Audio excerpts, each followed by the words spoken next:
Hello and welcome to episode 532 of the Awesome Comics Podcast, a place where the small press makes one hell of a big noise. My name is Vince Hunt, and joining me as always is the artist and creator of the epic webcomic series Vanguard, Dan Butcher. Hello. The man who's always a delight to see on my screen, but you listeners don't know that because this is an audio show. It's Tony Esmond. Look at this. Look at all this grey. Here, look. You don't have any grey. I have, honestly. It's all going grey, look. Here, look. Really? See that? It's the mist of the chocolate waterfall. I know I'm going to jump in early, but can you repeat Dan's one, please? Because that was a weak hello by Dan. That's the weakest hello I've ever All right, okay. Kieran Squires is here to make sure that we're professional this Keep week. us on the straight and narrow. And he knows all about Hello, it. motherfucker. Hello. Yeah. Hello. So no, Dan, we're professional. Let's do this leave me in. He's the artist and creator of the epic webcomic series Vanguard, Dan Butcher. Hello. How are you? Good to be here. Thank you. No. Just saying it louder doesn't work. Yeah, you're forcing it now. You're forcing it. The whole that was a difficult, a little bit cringy, I'm going to say, Kieran, that one. I don't know. The good to be here was a bit much. Yeah. The good to be here was a step too far. Not really believable. Can you get like a podcast coach that like helps you, perform? There's numerous people on our email, so I'm sure we're fucking... So that's like triggered some key word. We start getting fucking thousands of emails asking, I heard you wanted looking for a... Yeah, there we go. Some sort of guru, isn't it? They're listening all the time. They're always listening. Yeah. And you lovely people always listening as well, which is why I'd just love to go up in the podcast ratings because people can fix that for me. Apparently. Oh, yeah, lots of people can. Yeah. But I think asked if we wanted to be in the British Podcasting Awards at the cheap fee of like 500 quid or whatever. Yeah, that's that's the thing is like you'll never see our name up on for loads of somewhat official awards because you've got to pay for them. So are they really that official if you want to be part of it? We're all about the people. Yes. And that includes the 5 people that listen to this show every week. So thank you very much for listening. We're a hit on Substack this week, I'll tell you later. It's gone up. So it's like by the people for the people who are making it to listen. It's by some So we people listen to it 400 times people. each. Yeah. For the person. Yeah, we've got burner email accounts that we can download. I've got 400 phones set up in my living room. Yeah. That wonderful VPN, you can pretend you're from another country and download it. And watch pornography. No, don't watch pornography. No. Don't. It'll make you go blind, and therefore you won't be able to read comics.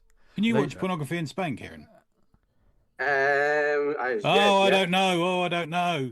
No, I do know that it's not as limited as it is over there. Oh, okay. Yeah. Fair enough. Wow. You've heard. We can get some really filthy stuff. But if I send like a dodgy website of some nature, whatever it might be, to someone in the UK, they'll often come back saying, I can't get into it. Oh, really? Supposedly. Yeah. So the rumour goes. We understand. But it's all going to come out this week. Send those links again, Kieran. Yeah.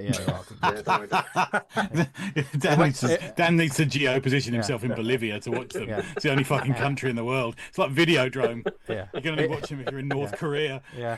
It went to my spam box, which coincidentally is one of the emails that you Got to put myself in international waters. Like some sort of pornography pirate on the sea. I could be contacted Dan. He's bought one of those boats. Yeah. He's bought his own island. That could be a story. It's an oil rig. He just lives on it. So it's an oil rig just out sea land. Yeah. Where Dan's It's like the boat that rocks. It's like the boat that rocks. Boat that rocks a lot. It's a sequel. It's about wanking. Because it's like 5 blokes on a boat just constantly tugging. Wanking. Actually, is that where the word tugboat comes from? Tugboat. That's a good point. Yeah. Welcome to this. An anecdote in my recommend this today. My first one. Okay. That is about wanking. Excellent. Lovely. Yeah. I'm looking forward to the recommend. Going for a record on now. it. So, anyone from the commissioning editors of Radio 4, if you're listening, this is the sort of high quality content. Puts on sounds. Yeah. Although, what sort of sounds would it be? Probably. Yeah. Just like the little whimper I give out at the end. Yeah. This is how Eurotrash started. What does that? What does that? Don't compare us to Eurotrash, Kieran. That's a high bar. But I want to know. Free porn. I want to know what that whimper sound sounds like, Tony. Next time we share a room, Vincent. Pardon? Oh my God, he full named me. I'm sharing a room with, or will have shared a room with Falpy over the weekend, so he'll be able to tell you. Wow, blimey, that'd be interesting. Another family room situation. My word. So many stories yet to come on this show. And there's a lot of comics we're going to talk about this week. A certain topic that required thought. And I can't think about it right now. I had a busy week at work, so my head is spinning. So how about you just question us? I will. How about we do that? I will question you. You can like drill us. I'm going to question you all episode. Would you like that, Tony? I would love that. Thank That's you. That's the first one. We had a little quiz though before we started. We've got a little quiz. Yes, 2007 quiz. So, our lovely listeners of all walks of life, all ages, but some of you may have been reading comics around the mid-2000s. Tony likes to chuck a little competition in for us, and we like the listeners to play along as well. So play along at home if you can, which basically means that you'll get the answers before us, and you'll be screaming at your headphones, speakers, gramophone, whatever you listen to the show on. Wife. Whatever you listen to the show on. Wife. You're just sitting on your wife. Is that what Wi-Fi means? Is your wife one of those Mexican chair you people said that they have in that movie? Screaming at your wife. Screaming at your wife. Basically, we can just blame Kieran. Poor old Kieran. He's done nothing, but already it's gone off. We're going to blame him for this. He knows, works with. I mean, I can tell you now that if the kids are misbehaving, you don't turn the wife off. That's the one thing you don't do. No. All right. Oh God. Good parenting from Kieran there. Make some notes. Yep. Yeah. But anyway, it's competition time. Get back to your room. Sorry. It's competition time, aka it's not real competition. There won't be any prizes, but have some fun. Tony, what have you got for us this week? Well, thank you, Vincent. Another well-prepared quiz for you that I happened to, just where we were sitting here waiting to start, picked up at 2006, March 2006. Before we jump into issue of Wizard. Before we jump into the quiz, here's another question. Get used to it, 'cause it's going to be like this all show. Why did you have an episode, like an issue of Wizard from 2007 just lying around? Well, because I've been home alone and all I've done is watch Blu-rays and go through old magazine boxes. Wow. This week, as you will. You're like Macaulay Culkin, aren't you, really? A little bit, yeah, except... I'm not convinced. I think it's because on the Slack, what a great place that is, someone posted a picture of Psylocke's bum. And he was like, I know what cover of Wizard that's from. And that was Dan who posted because I'm pretty sure Psylocke bum's on nearly every cover of Wizard. Yeah, this one not. So let me describe it to you. So what I'm going to do is I'm going to describe to you the sort of cover and contents of this magazine, and then it's not the Comics Journal. Then I'm going to ask you the list of 10 hot artists that they had in there. So it's a peek into the past, isn't it? A look into history. It's like Time Team. Yeah. It's allow me to correct everyone and myself. It's March 2006. I've got cover 1 of 2, which features the Beast, as in the bloke who's in Frasier, that bloke from the movie. Yeah. Also on the cover is Kate Bosworth, who played Lois Lane in that Superman movie, that one off. Right. Oh, she miscast. Yeah. On the back, it's got Get X with an excited with a big X. VS System. I don't know, that's some kind of computer game. God. The DVD of the Ultimates Avengers animated movie came out. Oh, okay. Oh, nice. Yeah, I quite like that. I didn't mind that movie. I don't like much cartoony stuff. Astonishing X-Men number 13 was out. There's a big double page spread for it. Yeah, the Josh Whedon might be comic. A bit of a clue. A little bit of a clue. Pretty cool. Did that run actually monthly, that one?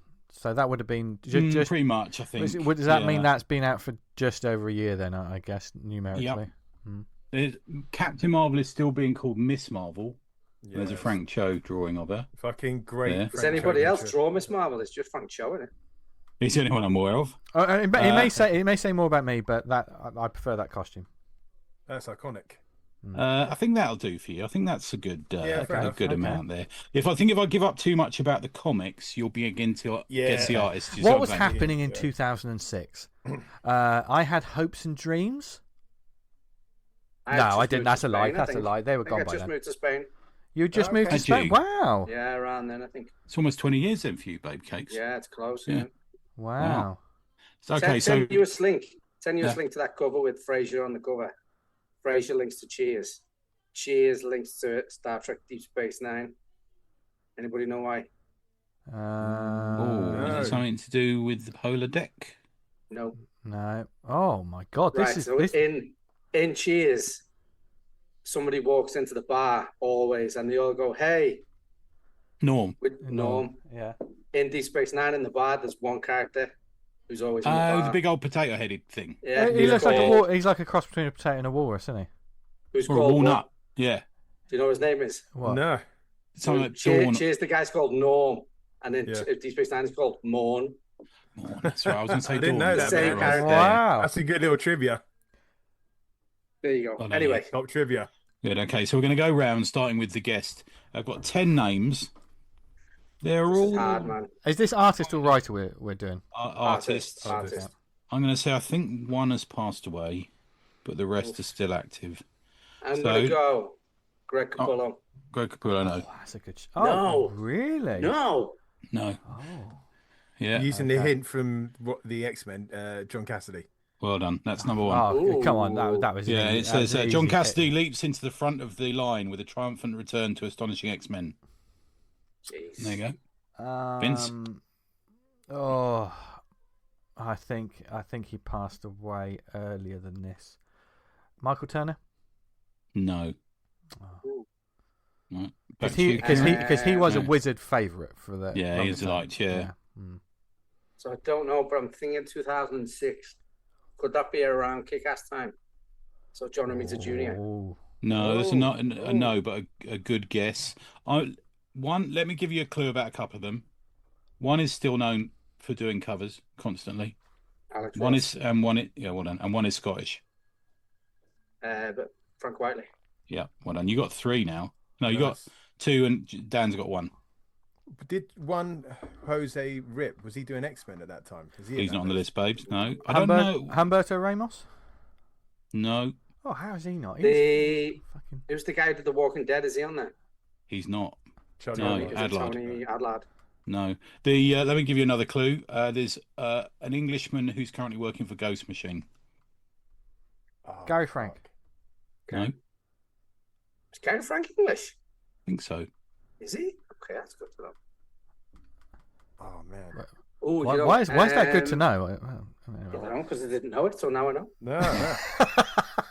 Like all I think he knowledge. started doing some Marvel UK stuff, didn't he, Gary Frank? And then he went to Yeah, I think so. Yeah, But wasn't yeah. that wasn't that mid-90s when he did like Motormouth and stuff like that? Motormouth stuff. Yeah, before moving on to Hulk and things.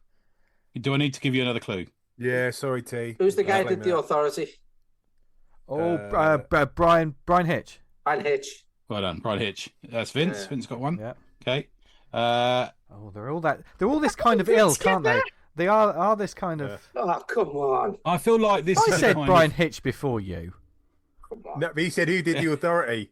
And you went, yeah. Okay, let's Bryan call it. Hitch. Well, I'll give you 1 each. 1 each for I that. think Kieran's winning this, but go on. Okay. Wow. How can you give him 1 each? You didn't say the name. That's like Fucking me. hell, I tell you what, this is like a civil war. It's like we've got a civil war. Yeah. Steve McNiven. Yes. Oh. Yeah, nice. It's like 3 titans fighting it out. I would give it a shout at Todd McFarlane. I'm not sure if he's still knocking I around. was thinking that. Casada? No. No. But honestly, this is like, God. 3 titans fighting it out. Yeah. You're a bit older than teens, but you know what I mean. So I think that's around then. Maduera, is it Joe Mad? No. George Perez.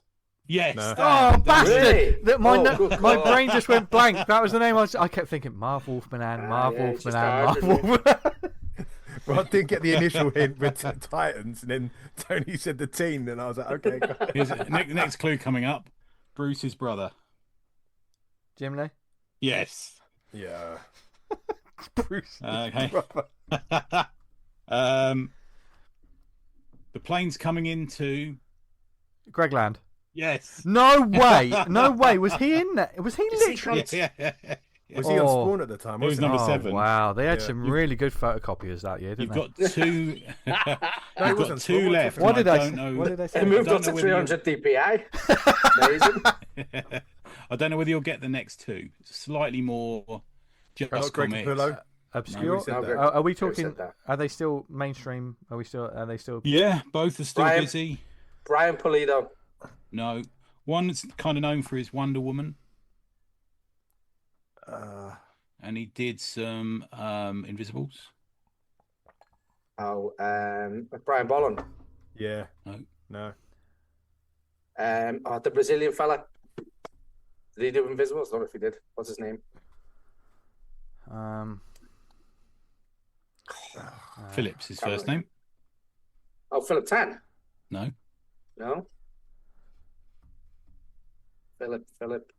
Jimenez? No. Yes. Is it? Yeah. Oh, fucking hell, Vince, you're His well name's ahead. not Philip. His name's Phil. Yes, it's short for Philip, Jimenez, Kieran. Yeah.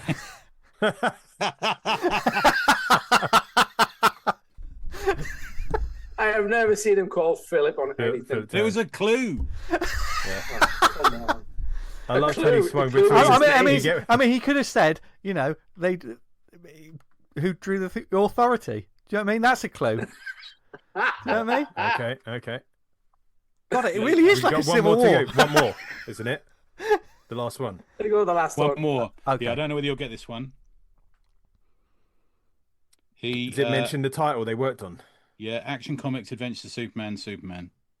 I've got, I'm not sure if any of you have seen it, I've got a Green Arrow commission from Oh, shit. What's his name? Bognadove, John Bognadove, wasn't No. it?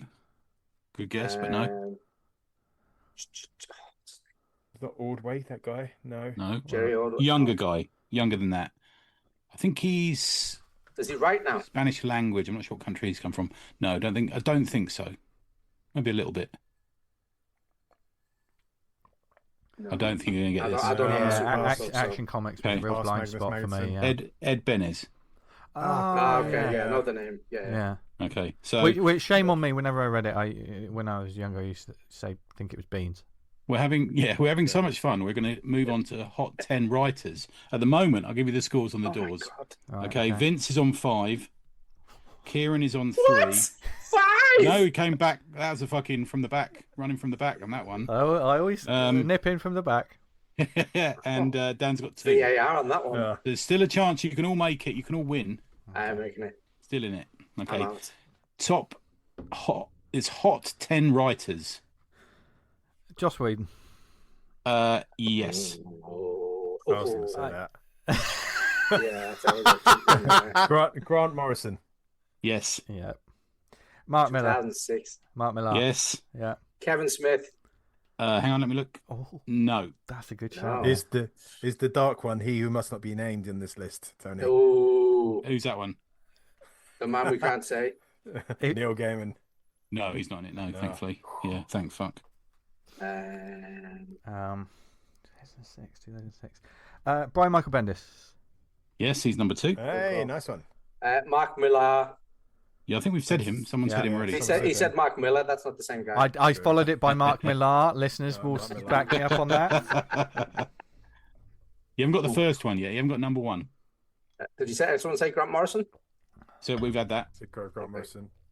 Robert Miller? Kirkman. Robert Kirkman. Kirkman, yeah. No. No. He's not in the. Okay. He's not in 10. Yeah. It's Hot 10 writers. No, he's not. No. At 2006. That's To be fair, that's this surprising. is subjective from the Wizard staff. Yeah, It's this is not- Wizard, so they Yeah, might but it's fall still down, Image, then who and knows? they were They gobbling probably up said something everything. Shit. Yeah. They probably said something shit about Wizard, so they put him off the list for a week. Or something. It's a bit like that. Yeah. It's not as bad as it is now, but yeah. Mark Wade. No. Oh, Interesting. That's a good shout, though. Pusek. Yeah. No. No. They're the Good sort of shout. classic ones, aren't they, from Wizards? Yeah. Yeah, those names. Yeah. Number 1 is still very busy now, and we've been loving his stuff. Garth Ennis. No. Is he not on there at all? No, he's not. No way. Fucking hell. It's a shout. No wonder it went out of business. Terry Moore. Is he still on there? Oh. No. They used to fucking love. Come on, you can get these. One's a writer-artist. Well, a couple are, but Daniel one's Warren really- Johnson, but he's not that old. No, he's at school then. One of them is most known to be a writer-artist. Eric Larson. No. Come on, you know this. You know it. But I mean, that doesn't help us. I know. We appreciate This is it. it's so obvious. I know we're going to absolutely Yeah. kick ourselves. Tom, is it Tom McFarlane? No. No, I'm going. Is it Image? Well, he's done for all different companies. But is Is J. Michael Straczynski one of them? No, he's not. Oh. John Byrne? That'd be a good best. No. No. Come on, he's a writer. Fuck me. He's the most famous writer artist in the world. Frank Miller.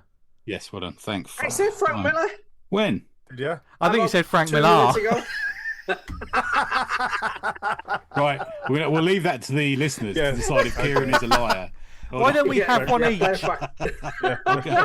I'll give you one each because Kieran's so far behind it makes fuck all difference. Yeah, cheers. Thanks for that. Thanks for coming. I'll see you later. Come on, you know the what number was Frank though? What number was Frank was 7. 7. How many we got left? 3. You got 1, 2, 3, 4. No, 5. 5. Oh fucking hell! You got to think about Flaming out. the titles that were big around the time. I've gone completely fucking blank, and I'm not even in. I'm going to say, shall I start giving clues? Yes. Captain America. Ed Brubaker. Well done. Yep. Yeah. And around that said time, Mark oh fuck! I'm going to give this one away. Probably, I don't know if he's in there. Vince, you can just stop now because you've literally fucking won it. Who did Queen and Country? Greg. Greg Rucka. He's not on it. No, be a big guess. He's around that time with the boom of Greg Rucka, wasn't it? Yeah. One of them is come and gone a bit from TV, and we kind of we sneer at some of his work. You know this, Kieran. You know it. You got to remember, this is also the boom. This is, I would say, probably the boom of the Bendis era, isn't it? So you think about all those names that were around that time. If you said his name backwards, it'd be Beale. I want to Jeff say. Loeb. There you go. Yeah. Who said Loeb? Who said Loeb? Kieran said Kieran, well done, Kieran. Kieran. He's on the rise again. Kieran's on the Come on! One I don't think you'll get, and this is the one I'll give you a clue. Ultimate Wolverine versus Hulk. Oh fuck! And his first name is Damon. Damon. Wow, is he The still... TV dude as well. Oh, Lindelof. Yep. No fucking way. Man, fucking hell. He is in comic like the top 10 hot comic writers. It's a hot book, I think. So he's snuck in at number 10. But still, one book. There's the argument of does one book mean that you should be in it? I think you should write an email to what did he go on to do on TV then? Didn't he something to do with Lost? He was something to do with Lost, and then he went on and he's done lots of movies like Prometheus and stuff like that. Stuff like that. Oh, okay. Yeah. You've got 2 left. Here's a clue for one of them. I bought a pen because he put it on his mailer on a Sunday. Mike Barron. Warren Ellis. Yes, Warren Ellis. Well done. Warren Ellis. Fucking hell, Vince. You Storming it. Vince, man, you need something to do on a Sunday, man. Yeah. And there's one last one. I do, but I've got to use a VPN now. Thanks, Dan. Dan's OnlyFans. Was it called? Only Dan's. Only Dan's. Only Dan's. Right, and the last one is the one. He's number 1. I can't believe you haven't got him. We have talked about him incessantly for about 2 years. This is going to be the one that's really. We've even asked him to come on the podcast.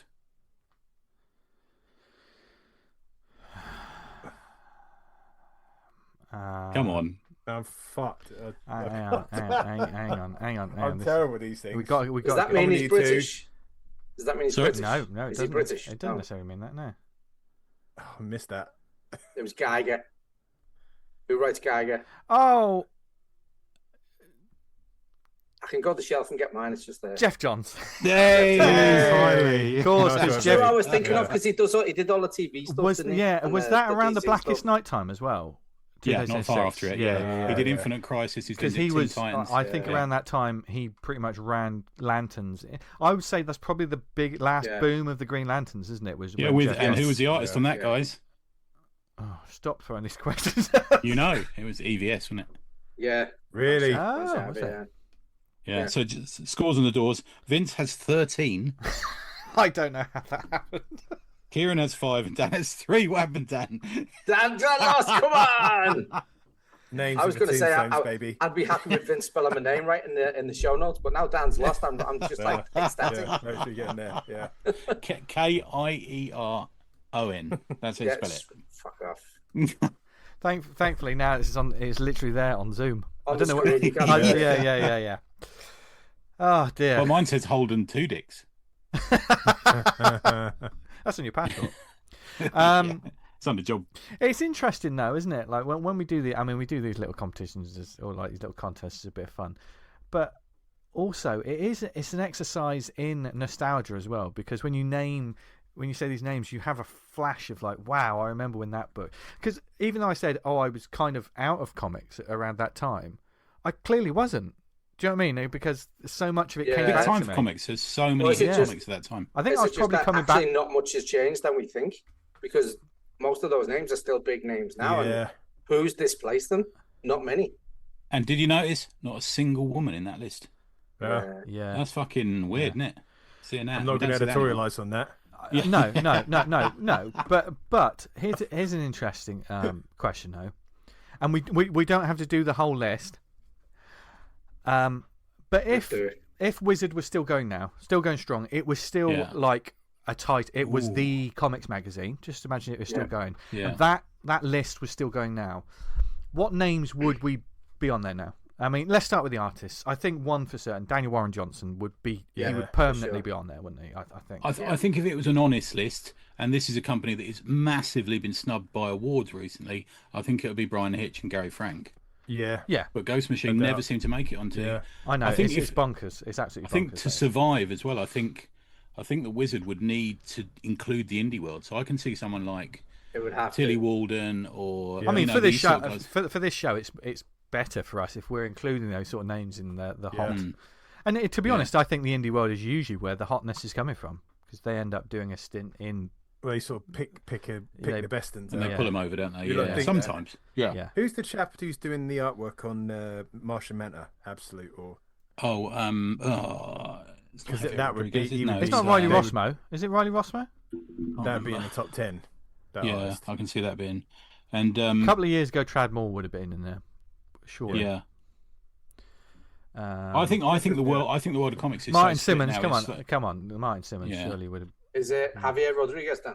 Is that the guy? I think that is. I think that's right. Him. Yeah. Yeah. I think the world of comics is so splintered now. You can't even have a proper award show anymore. I mean, if you look at something like the Eisners, it doesn't feature the people. No, as comic fans who read everything like we do, we're going, what about fucking this whole group of people here? I think the kind of politics of it has kind of seemed to have taken more of a front seat over the actual. It's become a bit tribal, I think, maybe. Yes.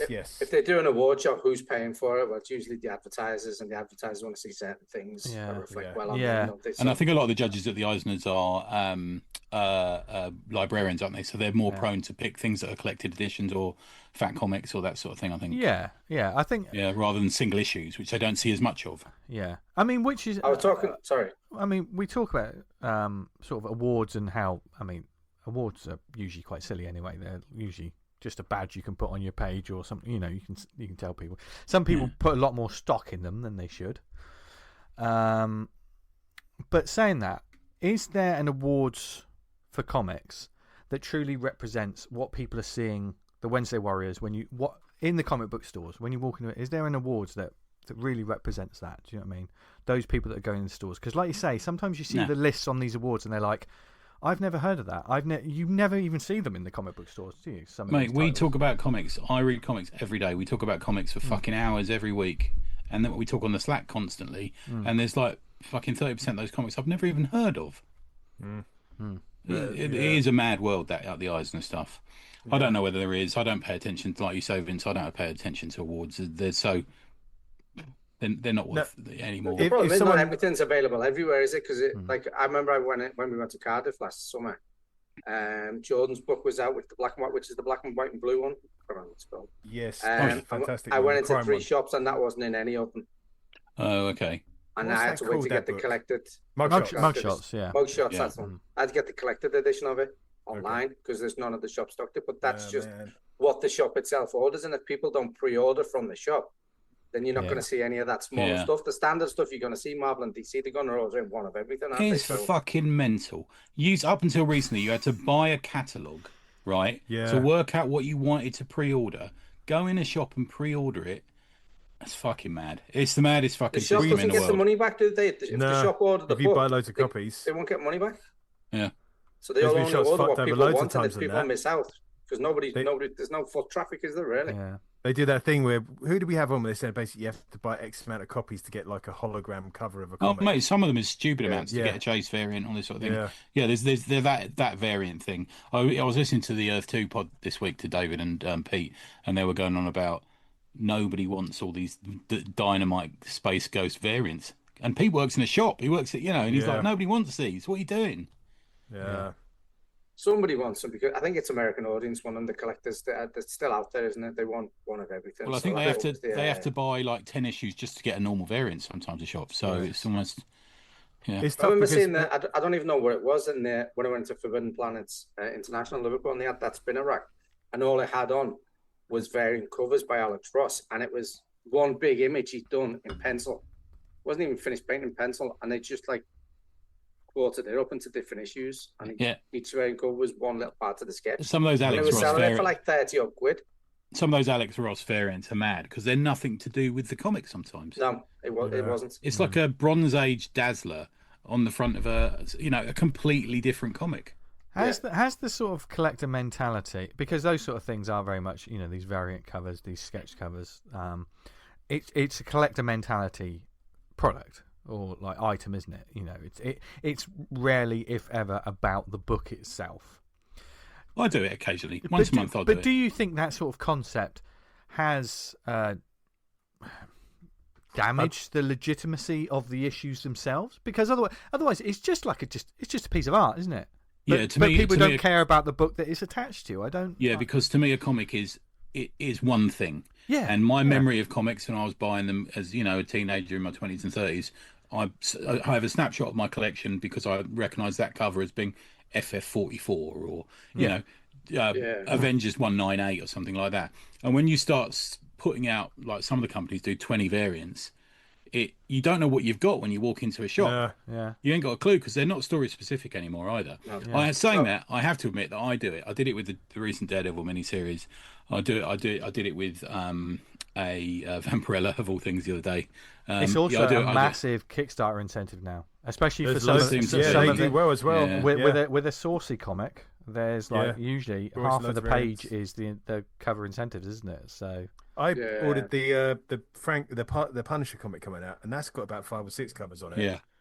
Why is that? Why though? Do you know what I mean? Well, the problem is like the main artist will do a cover, and that'll probably be linked to the story, and then one other person will do a cover and be linked to the story, and then the other 3 are just random people that said, do a Punisher cover for us. What's the story? We don't know. There are comic artists, Dan Panosian, for example, who makes most of his money just through doing covers. There's a lot of people out there who do it. He's a beast. I love Panosian's work. I've got to say, though, if you're doing a Kickstarter campaign and you're doing multiple variant covers and new covers and it funds the comic, I don't have a problem with that whatsoever. No. As long as you're paying for the printing of it. Yeah. As long as you deliver it. Because essentially... I tell you what's coming next.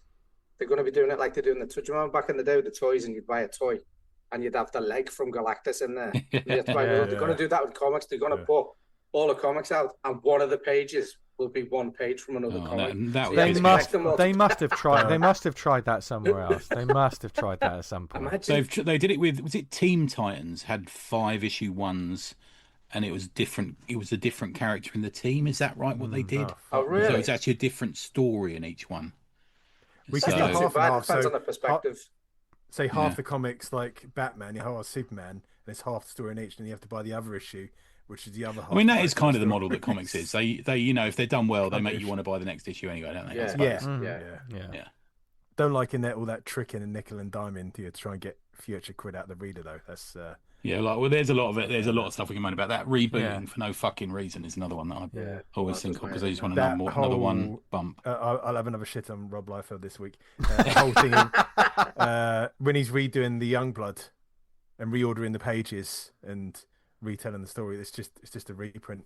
Oh mate, he's doing reaction videos. Have you seen? Oh yeah, I've seen them. Yeah. They almost made me want to fold up into myself and travel up my own bum and live in there and not see it ever again. I mean, to lead on from sounds that, like one of his stories. Lead on from Next that. Atomic Hercules. One thing those things he does, like sometimes he does a video about the cover of like Youngblood 91, or he talks about like an X Factor cover. One of the ones I saw recently that I think Mark Silvestri, or was it Todd McFarlane? No, Todd McFarlane wanted to ink something he had drawn like earlier. I think it was an X Factor cover. And he's talking about these things, and it's fascinating to see like how these creators get together. And he goes, and there you've got a classic cover. And I don't know why, just that use of the classic of someone talking about their own work and calling it classic. There was something that made my teeth grind a little bit. Do you know what I mean? I think that's a label that other people put upon things. You're a legend. That's a classic cover. Some people say I'm a legend. Even that's bad. I mean, you are a legend. Yeah. Well, it's actually it's not bad, infamous. Yeah. Kind of give. Maybe it's a kind of American thing, an attitude of a Brit. Yeah, that we kind of like. Oh, calling it a classic and it's your own book. That's a bit fucking much. But also, there is that sort of. Some people are shameless, something. You do get to that notoriety or like being that famous within the comic book world or whatever, and there's so many people telling you how amazing you are, and it's easy for these egos to get inflated. I mean, even on the small press scale. Do you know what I mean? There are some. I've been saying that for years. Yeah. That cover with Cable with the 4 circles and New Mutants cover. Yeah. That's a classic cover. Yeah. That's. Yeah. But like calling it yourself that is a bit like, oh, come on. Yeah. I know. Yeah, because then it'll be like, oh, I worked up this, I did this, and there you go. I've got a classic cover. It's like, okay. It's also an homage to EC. Yeah. Plus, he doesn't have to draw feet. No, but I'm no, but I will say though, I'm a lad that collected those X-Force books, the New Mutants books and stuff. You know, I was on the Rob Liefeld train, so it's, you know, he made money from me back in the day. Still Not Youngblood though. I don't mind. I'd buy a comic of his these days. Yeah. I got no issue with it. There's a bit of energy about it. I'm not a fucking. It's compared to some of the crap about. Oh, look at we're in a friendship circle for the whole of a fucking X-Men comic. I'm not bothered about that. Yeah. But if it's just got him doing stupid shit, I kind of like it. Yeah. As long as it's not mad price. Do you know what? If they're gonna pay him, if they're gonna seek him out and hire him to do something, and they're gonna pay him, then. Well, that's not the thing, is it? It's not what they pay him. It's the people he works for. He pays really well, which is the best thing about him.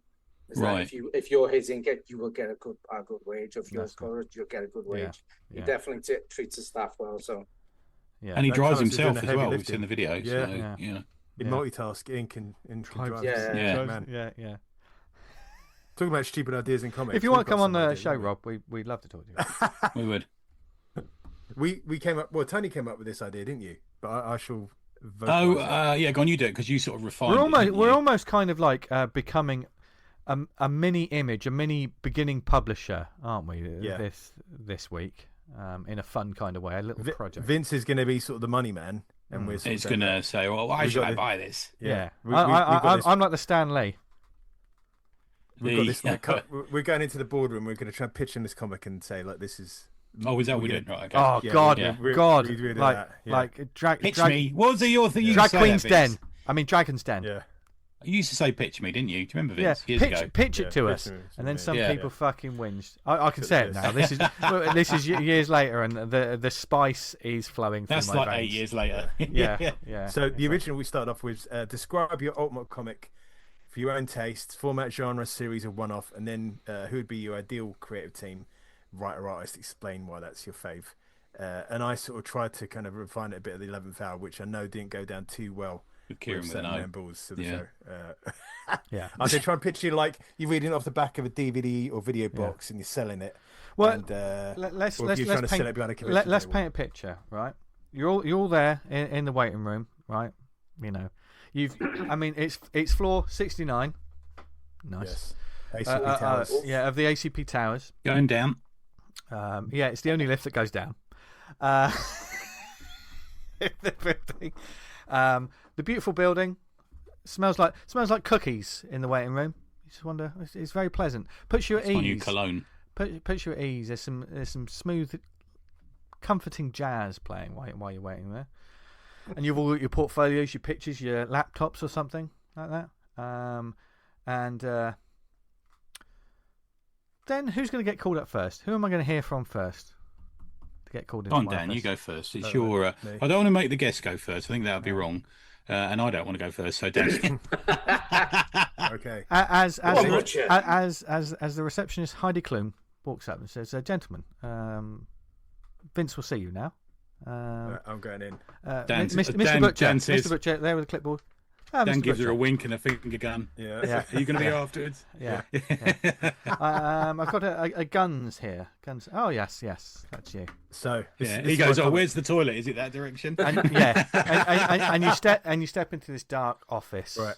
Why is it dark? It's because it's it's got to put you on edge. Pressure. Intimidating. And there is a spotlight on my desk at the end. Have you got trousers? You're not Winnie the Pooh. You can't tell. I'm behind the desk. There's a fap noise in the background. There is a. There's a helicopter there. That's just the fan going. Okay. Yeah. I have a white suit on, my tanned face, mirrored aviator sunglasses. I got a Stogie. Oh, the man from Del Monte's here. So, Mr. Butcher. This is Mr. more Butcher. issues than Dan's story.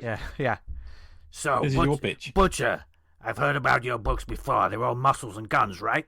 What you got for me? Yeah. Impress me, kid. Impress me. Check this out. Right. This is a historical comment. 1683. Europe stands on the brink of annihilation. For 2 months, the mighty Ottoman Empire has laid siege to Vienna, the gateway to the west. With the city starving and its defences crumbling, salvation seems impossible until an unlikely alliance is formed.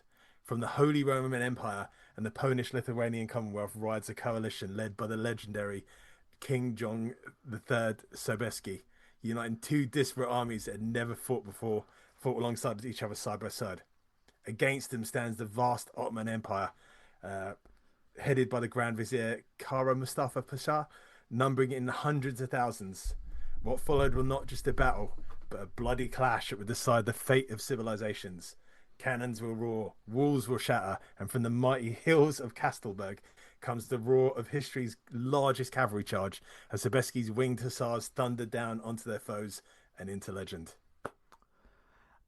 I got 2 words for you, kid. 2 words for you, kid. Swimsuit issue.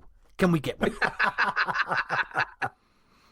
Right, and do you know who I've got lined up to write this historical Where epic? the fuck did that come from? Sounds Please like don't. ChatGPT. Yeah, I was going to say, don't say ChatGPT. No. I fucking. I've had that idea for that story, but I was like, I can't do this story. Like, I've read up on it. It's like it's way beyond my. I'm not going to be able to write that because I don't have the historical sort of wherewithal to put it together, and I'm fucked if I'm going to be drawing the largest cavalry charge. See, to me, in history. we get to format, that feels like a BD. Yeah. We'll get into that in a second. So, so what are you thinking for the creative team, Dan? What? Well, person who showed interest in this straight away, it might be a controversial choice. Frank Miller. Yeah. Writing only, or writing only. I've got an artist lined up. So sort of like he's kind of done work with, obviously got 300s, but with society's kind of like on the edge, and they're on the edge of ruin from like an external force. And I think he'd be good writing the siege aspect of the city under siege before like the rescue party comes. I'd love to have him writing the Sobieski, the king, in Miller's fucking voice, like Batman in Dark Knight, when he's got this like inner monologue going through, and he's a fucking right hard bastard. He's near the end of his kind of reign or life as a kind of a warrior, but he can do this one thing. He can bring together these 2 armies and fucking cause some havoc. And yeah, just kind of like his ability to write historical. Okay, so books, I think punchy, dark, cinematic, epic. Poignant. There's a lot of layers to Frank Miller's writing. So, who have you paired up for such an epic? Can I guess? I like to guess as well. Enrico Marini. Man, that'd be great. He'd be great. Okay. And the other guess I had was Brian Hitch. I thought Hitch as well, but then I went Mobius. We're doing dead people, are we? Yeah. Look, kids, how big do you think this budget is? Yeah, that no. Mike Deadato Jr. Yeah, that's okay. Oh, he was the Brazilian guy I was thinking of before. I was looking at some of his DPS work where he's kind of like got all the cast of like the Marvel. Yeah, there is like, a thing. Yeah, there was a point when I really wasn't a fan of Mike Deadato Jr.'s work, and I think it might have been when he was in so much he was spread a little too thin. because there are some issues that I've seen that there's so much detail and such an epic scale to it. When he's allowed to do that, I was like, fucking hell, is this the same bloke that I used to just see churning out too much? You know, people can... There is a period. He was one of those artists that they brought in to mimic styles. Yeah. So when they did, when Image was doing all that stuff, I remember his Electra miniseries came out. Was and that it was around... just done like Wildcats. Yeah. I'm going to tell you, there's a period in time where I'm not keen on his art, and that's right now. Oh, is it no good at the moment? Yeah. He drew the first issue of the new Flash series a couple of years ago, and it was Steve Rogers from the movies running around. Okay. Shit, I didn't know that. Yeah. But, But looking otherwise, back at some of good. his stuff of Conan, Yeah. I was like, man, you fucking... It might kill him during this book because there's a lot of historical reference. You're going to have like... But saying that, do you know what I mean? There is that element of like, you know, we're thinking it like you're seeing every strand of hair on the horse and everything like that. Yeah, no, but, you don't have to do for all instance, that. like Frank Miller was doing epics, you know, the stuff in 300, and you're not seeing everything, are you? It's no, I'd be tempted to sort of say like Frank help with layouts on that for framing, and then like might kind of like bring that the power you have to life. What about one of the Kubert brothers? Yeah, I think that'd be good. I've got. You'd kind of be spoiled for choice on the artists who could kind of bring this to life. I tell you what, it was one of those. The Kubert brothers were at the height of my sort of X-Men reading. They were fucking, you know, Andy Kubert was everywhere. So I didn't realise how much I liked his style until afterwards. Do you know what I mean? If I look back on it, and now he's one of my X-Men artists. Do you know what I mean? That time, I mean, just like the wedding issue and stuff like that. You know, he got to do some fucking moments, didn't he? Andy Kubert. And Adam Kubert was doing Wolverine, I think, around the same time, wasn't it? I think I like his style a little better, Adam Kubert. I liked him the bit when they kind of stepped more out of like the Jim Lee shadow and started becoming their own kind of... Do you know what I mean? Yeah. They tried to do like a house style in a way. And So, we've got a murderer's row of artists there for you, Dan, and like, you know, I've got Frank on speed dial, so I'll get in touch with you. I'll hook you guys up.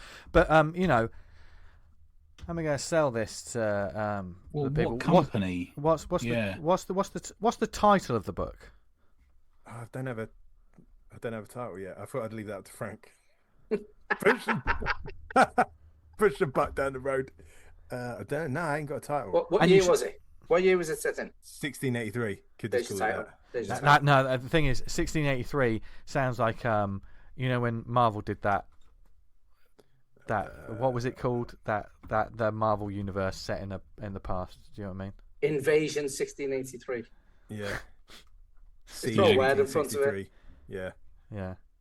I think Frank BD, Miller's 1683 suggested, or like you have like a 5-issue series of like the first twos with the king trying to get the armies together and the siege holding out. And so we got a 5-issue series.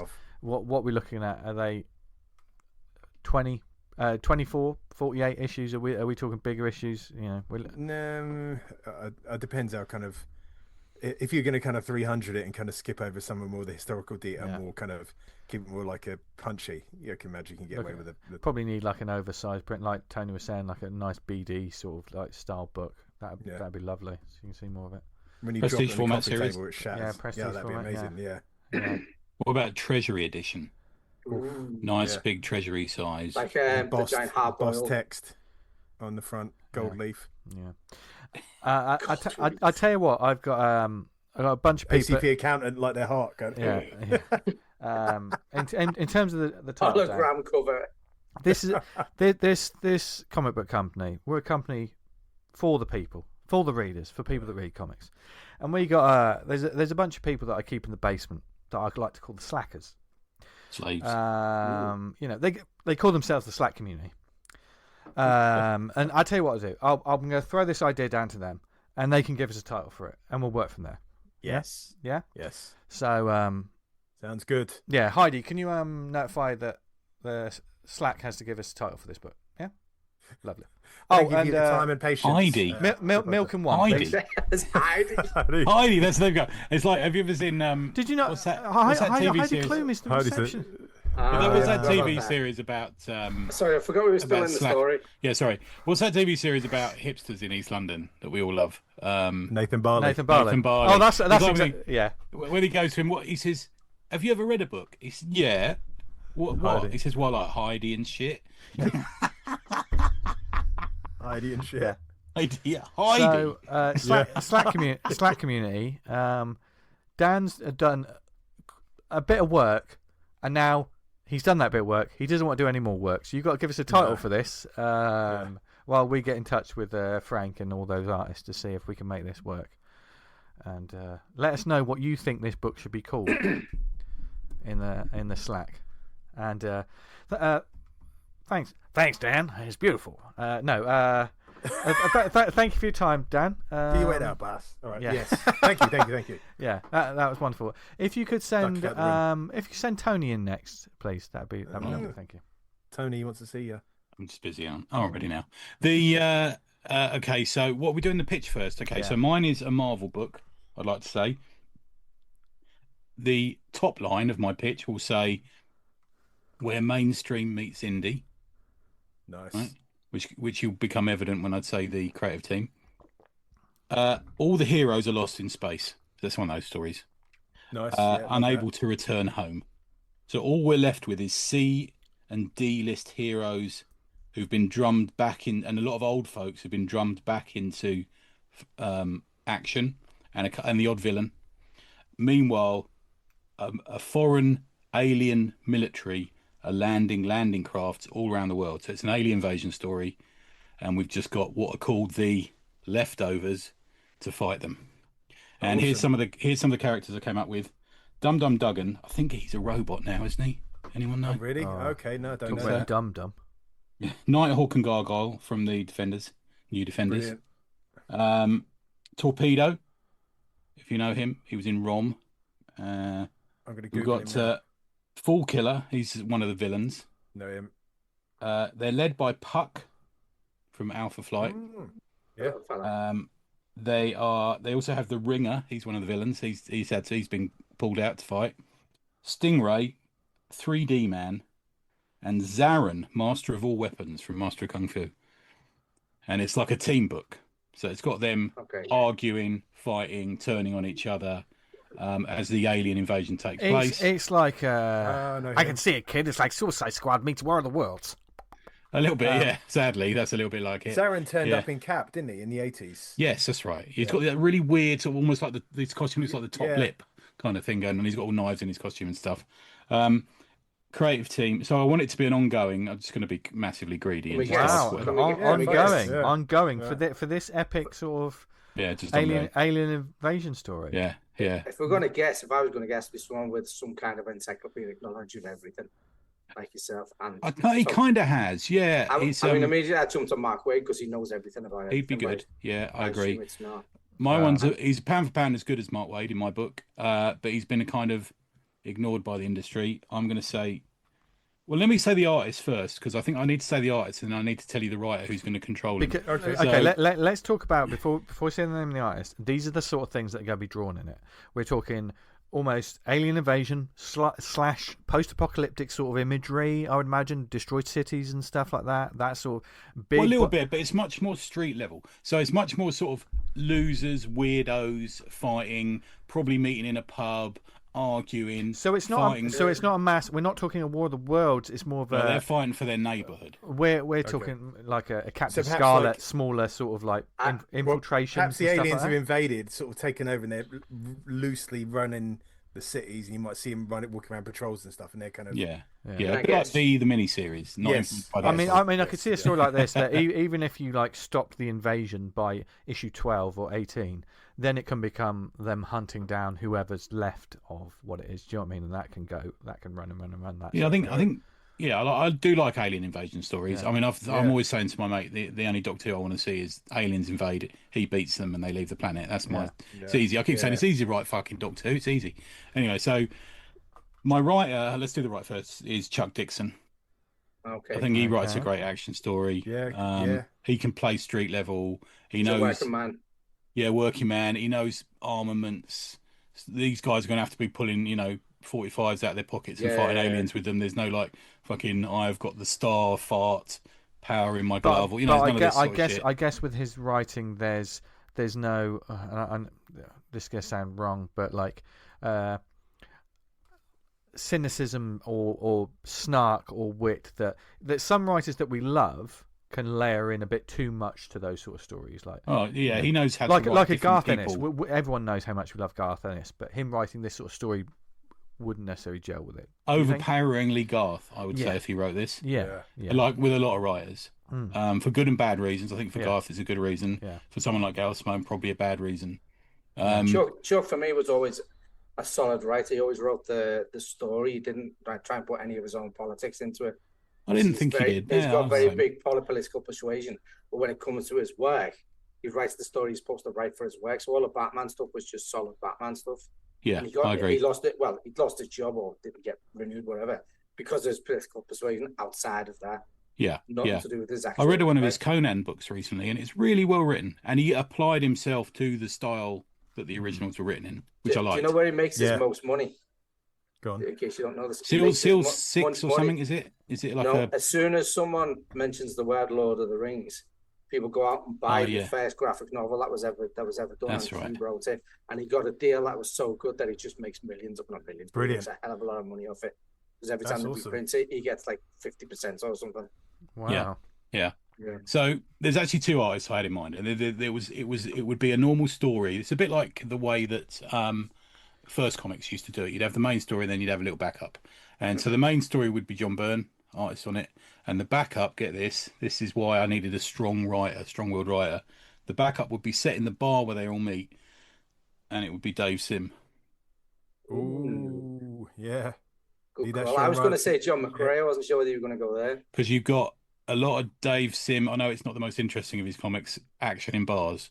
And you got two people, you got, I don't know, Fall Killer sitting next to Black Jack Tar or someone at the bar. And you're like, nice. Oh, I like that. But how do you, to play the devil's advocate, how do you keep that fresh and extend that over? Because it's a commentary on what's happening elsewhere. It's almost like a summary. It's almost like an extra layer to what's happening in the battles and the stuff that's going on. You also have the barman cleaning the bar, and they're bringing in an injured soldier or something like that. It's a bit like that. But are you seeing the battles as well? Yeah, in the main story. Well, I would imagine it when they're in the battle, the characters are mingling between themselves in the fight. There's no real conversation. When they get to the bar, that's when their politics and personalities and characters. And you're gonna have to like, I hear they've just taken Brooklyn, or I hear they've just taken Hell's Kitchen, or it's have there been any comics where the fights are pretty much silent, and then they do all the talking afterwards when they're recovering and stuff? Because if you think about it, that's how it should be, isn't it? Really, there's not. No, we're used to people making Marvel and DC. They're just talking the whole time, all the time. And like, I know Spider-Man talking during the fights is a quirky thing, but sometimes the speech bubbles are too big. He's saying too much. I like him. I like him saying a quip here and there, and like having that energy. But they're taking a piss with it sometimes when I see some of these pages. The classic is a Cyberforce one where that Ripclaw's jumping down from a tree at Velocity, and it's a full page. Are you talking about one of the originals? How dare you? There's like a whole 5-10 minute speech when he's jumping out of a fucking tree. That sounds like Transformers comics in the 80s. It was just like Transformer like a centimeter high on the page and it's 16,000 words on the page. Like how a kid's gonna read that? Nuts. Tony, I'd read that comic. That's like thank you, baby cakes. It does sound good. That nice. Get right now. By the way, this is all copyright us. By the way, if anyone tries to steal these. And what is the title called, Tony? It's called Leftovers. Leftovers or The Leftovers? It can be either. Yeah. I kind of like just Leftovers because it's what you got in the fridge. Yeah, I think The Leftovers makes it sound like that's a quirky Vertigo team name. It does. Yeah, whereas just Leftovers. Leftovers is more like it's not just them. It's everything. Do you know what I mean? You can encapsulate. It's like you get home and you say to your mum, "What have I got for tea?" And you go, "Oh, leftovers." Yeah. And their interactions with other sort of like normal folk as well would be fascinating, I think. Rather than because they are normal folk, but very few of them have got actual powers. Yeah. And that's sometimes the most interesting stuff, isn't it? When we see street level heroes, if they're street level, don't have them just interacting with heroes and villains all the time. They've got to interact with real people. With people. Otherwise, they're not. That's Otherwise, they're not one of the street level. strengths of it. Yeah. That was the best thing I always thought about Power Man and Iron Fist is they lived above that cinema, didn't they? I liked all that sort of thing. Yeah. There was a geezer who ran the cinema. They always getting into arguments with and stuff. Well, I'll see. I'll put the word out, Tony. We're going to get this. Thank you, mate. This is good. I'm going to get some. Let's get some concept art sorted out, and we'll try to stay away from some cheap marketing tools. They want to turn this into movies and all kinds of things. But let's just make the book. We'll get ourselves on Word Balloon. Be fine. Yeah. That'd be good. That'd be good. Could you send Kieran in when you're done? Okay. No, he's looking depressed. I just put a disclaimer in here, right? You know when you do like a presentation at school, and the kid goes before you and does the exact same presentation. Oh, no. And you're like, no. Well, that's kind of where I am right now. In this epic tale of swords and saga, feudal Japan falls into even more chaos when one samurai, hell-bent on revenge, mounts a solo assault on the imperial city in order to bring to ruins the maniacal reign of a malevolent emperor and his horde of ninja assassins who have broken with honor and who threaten to destroy a proud culture in the name of greed and power. That's the box. Oh, I'd read that. Right, okay, kid. You got samurais. You got ninjas. Ninjas are hot right now. Ninjas are always hot. They're always hot. Yes. Which is funny because you can't see Some their of them face. are men. But the problem is with ninjas and samurai, I'm going with one writer who may have already been mentioned. Oh. Miller. Yeah. Mate. But for a reason. Okay, let's I brainstorm this. followed the rule that was put in front of me was who would you like to see? So I wrote down a load of writers, and I've got Frank Miller, Mark Miller, Anne Nocenti, Mark Waid, Kerr Busick, Kirkman, Bart Mills, Bendis, Otomo. Who would I like to see? Now, of all of those guys, what I've read from them is fine. I'm not looking for anything else from them, but there was only the one guy who I felt fell short on a story I know he wanted to do, and it's not like it's bad, but for me, it just missed out on what it was going to be, and it was Running by Frank Miller. And I just felt that the art in the book and what he was trying to do was just too experimental for the story he was trying to deliver. Right. And it's not bad. I know people love the story, but for me, it just. Well, just let me get where we're going. Maybe I can save it. Look, every opinion is valid. Yeah, Tony. and hurtful. And you're not supposed to be in the office right now. You've had your time. Yeah. I'm behind the curtain. I'm behind the curtain naked. If I go to a different Frank Miller story where he hasn't done the art on it, for me, that probably his best work. So if I go, for me, it's Daredevil, Man Without Fear, or Hard Boiled, things like that, where he's not constrained by what he can do on the page. Because you know what he's like, he'll be writing while he's running, as if he just writes mental the way he can write and let someone else do it. He's not focused on that art. So for me, it was sort of like, I want Frank Miller to do it. Dark Knight, come on. Go back and read it. It's not as good as you remember it is. I read it every year. For me, it's not as good as you remember it is. I understand what he's trying to get at. And not the whole overall story, but there's little bits in it. I know. And what about Daredevil? His Daredevil run? Mate, I read love his Daredevil run, but Mazzucchelli is fucking amazing. Exactly. Yeah, no doubt. But... Exactly. It's just, Batman Year One, if Miller drew it, wouldn't be the same. He's free to write, and then someone can do it. For me, strong points on both sides with him being the. Let me get where I'm going. Go on. I want him to. If he just wrote Running and let someone else draw it, would it be a different thing? So I went to the artists, and I've seen it. I'm not going to pick John Romita Jr., who's one of my favorites, and Mazzucchelli, because he's already done stuff with them. I then sort of like John Paul Leon, but I love his stuff, but I think it's just a bit too static for Miller cinematics. So for me, it was sort of like, I'd probably do what Dan already said, was let Miller do layouts, because the way he does cinematics in his stories is absolutely amazing. But there's sort of, because he doesn't put much detail in, you're missing out on some of the stuff, particularly if we're going into feudal Japan.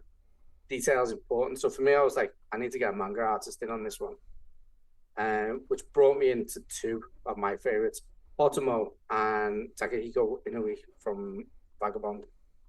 Oh, yes.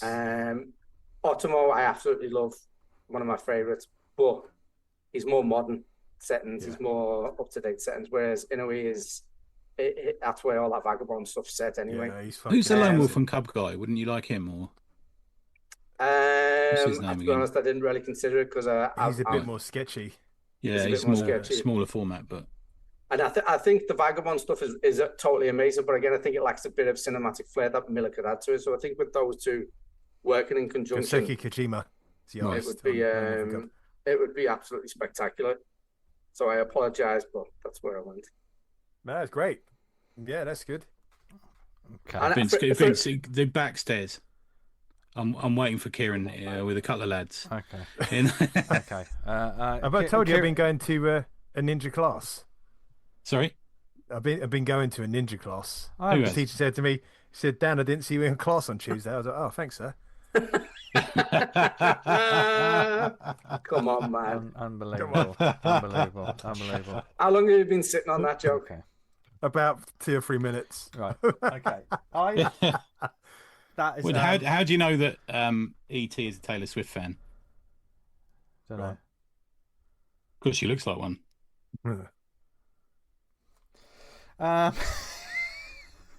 Two monkeys in a bath. One says, the other one says, well, put some cold water in. Right, coming back to your story. Go on. Right. Yes. I was trying to distract. In what format? Yeah. I think because Frank Miller would write mental and elongate the story, I'd go manga formats, actually. Yeah. That work, man. We've all gone for different formats. And I think that's one of the strengths of comics. That you keep those different formats will work with different stories. I thought with Kieran it was definitely going to be chickens. Because I know that his favourite comic is a manga about chickens. Do you know what the problem with my favourite manga about chickens is? The release schedule is so bad. What's it up to now? Like Volume 4 or something? This is Rooster Fighter, isn't it? It's on about 9. It's 9 coming out, but the English version's like 2 behind. Right. And I think it feels like they've slowed down because they're doing the animation. They're doing the series, aren't they? Yeah, so I think it's on Netflix. I don't know. It's weird though. I can't place it as a series. It seems to work fine in a book. I mean, that's kind of the absurdity of it, of having the rooster fighting all these kaiju monsters. Kaiju, yeah. But yeah, see how it is. Yeah. Okay. I think we can make that work. I mean, there's some historical epics. Definitely. I mean, all of these sound amazing. And like listeners, would you buy these books? I mean, we certainly would. I'd buy any of them. They sound great. I have brainstormed something. Go on in. Okay. Do you want to hear my? There's no back of the DVD. Confessions pitch. of a Podcaster. This is my idea. There is 5 sort of giant size issues, if you know what I mean, sort of like one shots that are almost sequentially, which will then lead into a bigger team up kind of book, which can then be ongoing. Okay. Now the writer could be different for each of these one shots. Has a different artist, and then the main series has a permanent artist and a permanent writer. And I've gone action horror. I'm taking some of the classics of, I mean, you could call it the Universal monsters. It will end up being a team-up book that will essentially contain Dracula, Wolfman, Mummy, Creature of the Black Lagoon, and the Bride of Frankenstein. Okay? Now, this off the top of my dome. Okay? And I haven't thought of writers right now. But, for instance, Wolfman, I'd have the artist Pai Pa on it. Anyone who's seen his work on Realm of the Damned and Petrolhead will know that dude can do some amazing gore and detail. I'd love to see him draw werewolves. The Mummy, Daniel Warren Johnson. I've got him on that one. Frank Cho on a Bride of Frankenstein book. Okay. And a Creature of the Black... Would there be enough bandages for that? Oh, well, you know, you're going to get some readers for that. Tyler Crook, I've brought on for a Creature of the Black Lagoon. I can imagine that nice sort of style. Okay.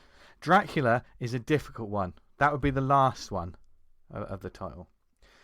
Before the main series, I would put Cullen Bunn as like the main writer, with Ryan Otley being the main artist for this violent, horrific horror title, which wouldn't be a superhero book. It would be monsters doing monstrous things. Isn't this just Legion of Monsters? No. And I tell you for why. Because they've never really given me the flavour that I've wanted. No, the comic Legion of Monsters. Yeah, that's exactly what I'm talking about. Yeah. Yeah. Man, fucking I've always with Ryan Otley draw it. Other than Bride of Frankenstein, same lineup. Yes, but they're still Legion of Monsters, the Marvel one, isn't it? Yeah, which is always the Marvel flavoured ones, and I'm not interested in those takes on those characters. I just never have been. Whereas I'm thinking more because that is Marvel doing the Universal monsters. That's basically what it is. It's that in a, I don't want any Morbius or I don't any. It's Morbin time. I'd love to have that though. Whereas mine would be more the classic, taking on the horror tropes in a big dark epic. I don't know what the story would be. I've just been thinking about that. And Ryan Otley doing some ultra violent horror monsters. Can you imagine that? That'd be a jam. That'd be great. Yeah, man. I fucking watch and draw anything. Yeah. Yeah. But it wouldn't be a superhero, and they wouldn't be fucking nice. They wouldn't be heroic. They wouldn't be. They're monsters. They would be. I mean, there's layers to the Bride of Frankenstein, and the Bride of Frankenstein is purely because I didn't want Frankenstein in it. Had to have a girl in the run. Yeah. And in my head, the creature from the Black Lagoon or the Wolfman is more of the big muscle of the book, as it were. Have you seen Sergio Davila's Werewolf by Night? Oh, what the movie? Yeah. They've switched him off for some reason. I don't know why. Really? Someone else is doing it now, but someone else. I saw it before the other day. Someone else was on it, but his one when he was posting stuff on Instagram, it was absolutely amazing. Really? Yeah. Sorry, what are you talking about there? I missed that. Who's that? Werewolf by Night by Sergio Davila. There's a Werewolf by Night just come out, isn't there? Yeah, I think this one was a couple of years ago, but I'm not sure. This is the not where it's not Jack Russell. It's someone else. Is that the one? I don't. It's like a Native American thing. I just saw the art. I don't know. Oh, okay. Well, there's our pitches for the. Yeah. So have to see what the slackers think of and you listeners out there. I think I might get thrown off the Slack by the sounds of it. Yeah. Yeah. I've deleted you from the Frank Miller channel. I mean, was that even on it? Did I get an invite in the first place? Oh my god! Let's face it, though, we all like to play these sort of ideal comics, don't they? The ideal comic pictures, what we'd like to see. Interesting, Dan, that like your one was a real sort of revelation of it. You've had this idea for quite some time, and when you came out of the gate with that, we were all kind of like, "What's happening? What's happening?" I can never write that fucking story. I ain't got the chops. I think the thing is, as well, historical fiction goes down well in Belgium and France. It's just not so. It doesn't go down well here or America anymore. No, I think which is apparently where the money is. I think if you did that sort of the rah 300 bit, you could sell it. But would you want to go down that route? Yeah, you'd need a name on it, I reckon. Yeah. But also, I think a lot of that when you say that rah 300, what do you get? You get a big boost in issue 1, and then it's short term enjoyment. I don't know the film at least has kind of like seen quite a lot of like continued sort of success that it's always kind of harpened back to. But I know what you mean. There's a bit of cultural. Whereas I think in Europe.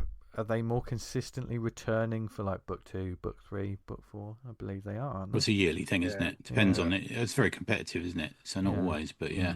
Yeah, nice one. Wow. I mean, the budget for these books is. Let's not think about it. Yeah. They just do it for the love of it because they know we're involved. Yeah. Doing it for the love of the game. Yeah. Wow, we're getting a lot of. I did email Frank Miller, but he didn't respond. No.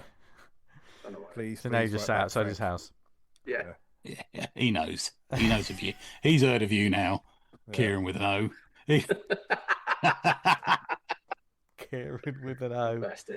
Yeah. That's how to I did stay have under the another radar. idea you could use for another show if you wanted to, and it was which character or characters would you want each of the other hosts to write and draw?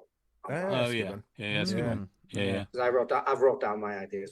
I mean, let's take the interrogation lamp and flip it on you though, and before we move on to the shout-outs in a second. Oh, no. Where were you I'm sorry, on the night Frank. of... I'm so sorry, Frank. No, but obviously you're doing like killer work, right? And everyone should follow. Thank you. We often say, mate, between us, how busy you are. You're a non-stop. You're the fucking workhorse, putting in the time, man. Yeah. Cheers. And be sure to follow Kieran's work. But what is what title would you love to what character would you love to draw beyond a fan piece? Rather than like a pin-up or something like that, what would you like to get your teeth into draw for an issue? Like a... Daredevil. Me naked. What? Daredevil. End of. Daredevil. That's it. Really? Since day one, yeah. Really? Actually, not since day one, because day one was Thor. And then we got into the Anachensi JRJR run on Daredevil. And it's just amazing. Art and story. Yeah. And then obviously we went back and do the Frank Miller ones, and I think actually before I went and read the back issues for Frank Miller, we've read the JRJR ones, and then we got to 300, which is around Lee Weeks. Okay. And then I think Frank with the Man Without Fear came out around then, at some point around then, and that was just like next level. Have you ever been back and read like the Wood or the Barry Smith or the Gene Colan type stuff? To be honest, I don't know who wrote and drew the ones that I've got, like quite a big collection of the Daredevil stuff. The only ones I can tell you I definitely read were the Frank Miller ones. I know I've done some Gene Colan ones, but I honestly don't know which one's which. Yeah, I love Colan's work on it. That's my introduction to him, I think, really. Yeah, in the black and white. I think it's just such a classic design that you can focus more on yellow sleeves, just yellow sleeves. Of course, leotard, armored shoulders. Yeah. Reading that Man Without Fear this week, like when kind of Karen Page comes back to Daredevil at the end, and she's been in like gone south of the border, and she's been in loads of adult films, and then she sleeps with a man to get back to the States, and she's like on Skag. Imagine herself like Born Again, or man? That's Born Again. Sorry, and she's sort of offering herself up to sort of Matt, sort of like I'll be like, I'm all right. Cheers. You can, you take the bed. I'll go on the set. Yeah. That whole era of Daredevil is basically written well because he's street level hero, and they keep it there. Yeah. And it's not worse than in the middle of a 12-month run. There's a crossover event, and you just like just leave him out of it because it doesn't work. No, it needs to be street level, and he's he's the biggest victim of all the heroes. I think. Sometimes. It just constantly goes wrong for him. Never goes right. It's great. And when you've got an issue where he's happy, you know he's going to be fucked next. It's going to happen, go badly. Yeah. It's literally, he gets built up to be torn down. So like I said, when he's getting stuff's going right, it's like, oh God, this is going to go. I'm not feeling him as a priest, Kieran. I'm not feeling it. I haven't read him since probably around issue 320. After I can't even when Scott McDaniel was drawing in it, and it wasn't Scott McDaniel's fault because he was drawing it fine. It was whoever the guy was writing it. I can't remember it. And they started having like the blue and pink and yellow ninjas and stuff in it. I was like, if you want to know how to do ninjas, and this is where I come back now, Frank Miller stuff is where ninjas are. If you don't draw a ninja like Frank Miller draws a ninja, don't bother.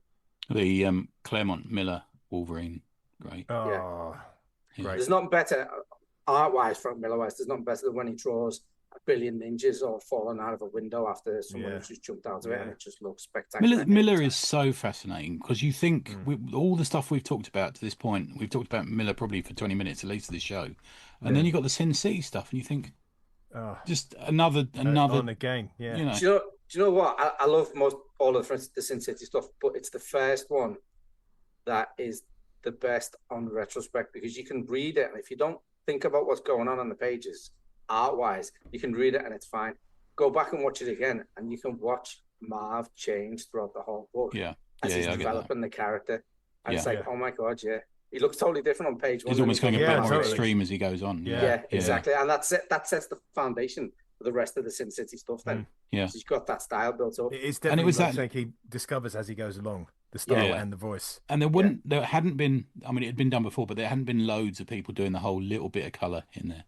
I mean, it's common now. We talked about a book last week that did it. Yeah. And we had the bit of blood on the truncheon, but they're having that yellow in it, in that Yellow Bastard, and just beautiful. Just beautiful. I remember reading that Yellow Bastard, and it's just like a bit of yellow, a bit of yellow. It was like colours Lynn Varley, and I was like, "You got money for nothing there, didn't you?" Yeah. Well, I think they were married at the time, weren't they? Yeah, they were married at that point. Yeah. Colour this bit in. Yeah. It was you have to just lean over him. Get your crayons. That's why he's like that now. No. Frank Miller has not sponsored this episode of the Awesome Films Podcast. We do love him though. Yeah. I do absolutely love him. He's the goat for me. He really is. Yeah, genuinely.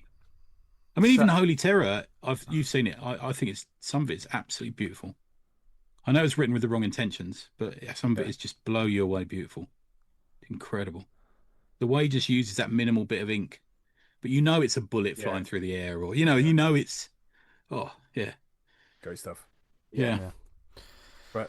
And speaking of great stuff, what shout-outs do we have this week, gents? I've got a few. So the Green Archer team have smashed it in merely a few hours. With their 150-page anthology that covers 700 years and 6 stories. Are you boys in that? I am not. I am. I've got 2 stories in that. Nice. Good. So it tells the character's history over the last 102 years. It's on Kickstarter now. Just look up Green Archer on Kickstarter. You'll find it. Thanks to everyone who popped by the table and said hi at Bridlington. And thanks, Andy, for another great show. Hasn't happened yet, but it will have done by the time it is. You'd never be in the magic circle, would you, Tony? I'll be in a circle, Vince. The Worry Wart. And it'd be magic. It would be magic for me and a couple other people. And you'd hear that whimper noise. Worry Wart is a chaotic action fantasy from Nick Bryan and Lane Lloyd, a self-contained 32-page one-off comic that's a fable about happiness and what we do when we get it, and also how we feel about other people being happy. There's also blowing people up and massive guns, as they say in their PR.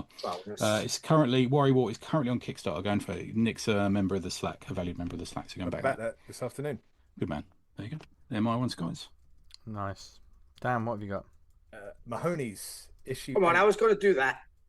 You do that though, no, because I've got one more. Kieran, what have you got? Mahoneys issue 8. Mahoneys. Volume 1 collected edition. Mahoneys. What have you got? Mike and the gang are back for another issue of action, laughs, and supervillain shenanigans, plus an exclusive Volume 1 collected edition. Now, listen, this is one of the independent comics that I really, really like. I like it nails what it's trying to do. And I think this campaign is good for people who haven't read it before, because he's got not only issue 8, but the collected volume of the other ones, if you haven't backed it. So that's Mahoneys by Rich Carrington on Kickstarter. It's already hit its goal, so good. Nice. Who's the artist on that one again? He's come on leaps and bounds. I cannot remember it. Brian Dawson. Yeah. He's come on leaps and bounds, Brian. Like, I honestly don't know why he's not been snatched up by one of the big boys. And he is a machine as well. They are good. Always putting stuff out. Yeah, really good stuff. So you guys taking all the other ones. I'll do my last one, which I've backed. Shin Zero, a graphic novel for the Renter Sentai generation. Sentai never die, but they might not all get 5-star ratings. Enter the world of Shin Zero, the age of uber heroes. So think Sentai, Super Sentais like the Japanese version of Power Rangers, or vice versa. And this is what happens after they've beaten the big bad, and you get the team of 5 teens with their colourful suits. How do they live their life afterwards? And this is currently on Kickstarter. It looks fantastic. It's absolutely obliterated this goal of $5,000. It's up to 60. And it looks great. This project we love. Got another week on it, so go check them out. Shin Zero. SHIN. How did you come across that? Can I ask?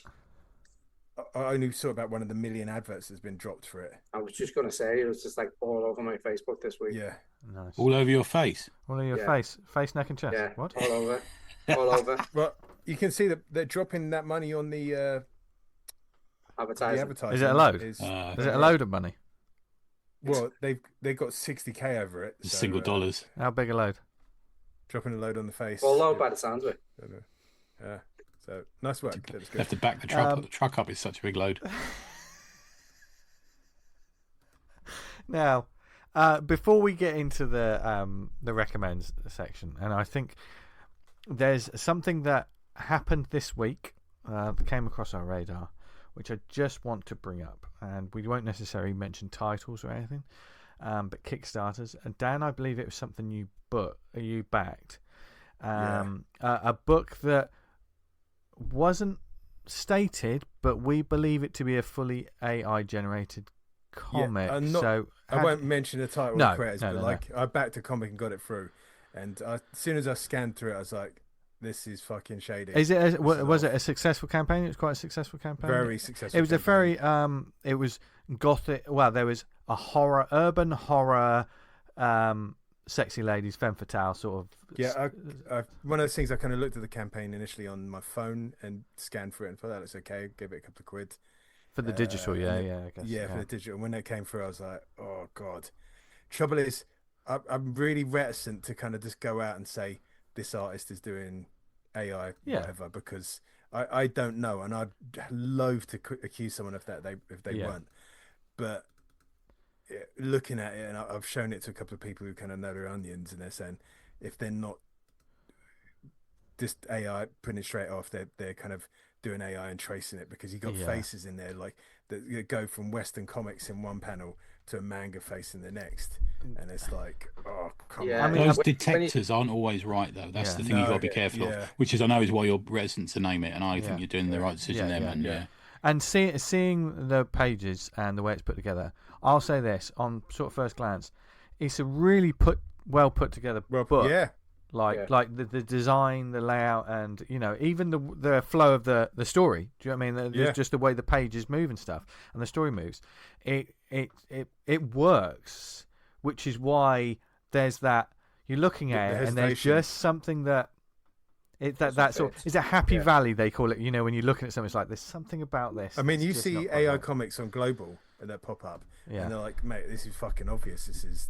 Well, it goes to prove something we talk about a lot at work, is there's so much slipping by. There's so much that we're not knowing getting past us. The layman would look at this comic and would have no problem, wouldn't see it. I mean, I did the same as Dan. I flicked through the pages that were on the campaign, and I was like, okay. And then he's obviously bought it on the same reason, and then got the full version. It's like, hang on a minute. I think the thing as well is that you can tell with a lot of AI stuff is because it's nearly all faces. A lot of these things are just nearly all close-ups of faces, which that one is, I think. Yeah. There was there was some interesting details and design stuff to it that I was like, oh, that's quite interesting. The thing, and this is just naivety, and I'm not even going to get involved in the AI sort of discussion and stuff, but it's the consistency of it. If you're going to make a book like that, how do you keep it consistent? Your prompts and what you type in must be so specific to keep it consistent. Mustn't it? It depends where it's pulling from. You can put in the song if you paid enough money to have the full versions of the things. You can stick like Mid-Journey and stuff like that. But you only need to have one reference image of say the character, and just take this character's costume and put him in this position, and then don't put any background. And you can generate background separately and stick them on. Because this is why we were saying about this one. This could easily.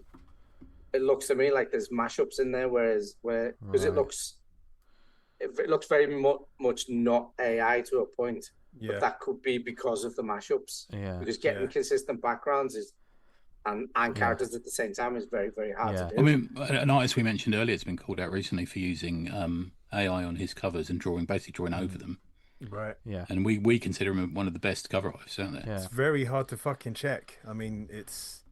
Unless you look at it in ChatGPT, I spoke to someone at work the other day, and they told me, and I never knew they did this, that them and a few other people are using ChatGPT all the time, and I'm actually quite surprised at them. Yeah. What, to do covers and stuff? No, to do just work that I'm involved in. Yeah. And I'm like, really? Yeah. Gone that bad, is it? What? Well, teachers now are getting courses on how to use ChatGPT to prepare lessons and stuff. Really? Wow. Yeah, it's going that way for that kind of thing as well. I don't mind if it's there to help and refine. Or I'll be dead by the time that the fucking robot overlords have taken over. I do make a point of always thanking, like Siri and stuff. Yeah. Just to say thanks, because just in case. They'll keep us alive in the slave pits, won't they? I remember. They'll look I believe in. Read up on. Was it Roko's Basilisk? Have you ever seen that? No. It's like a thought experiment that there's going to be an AI near the end of sort of like humanity's like civilization existence, and it will look through whatever you've done. Not our browser histories. Add that and that. to see if you stood in the way of it being created, and it will recreate you and torment you. Oh my god!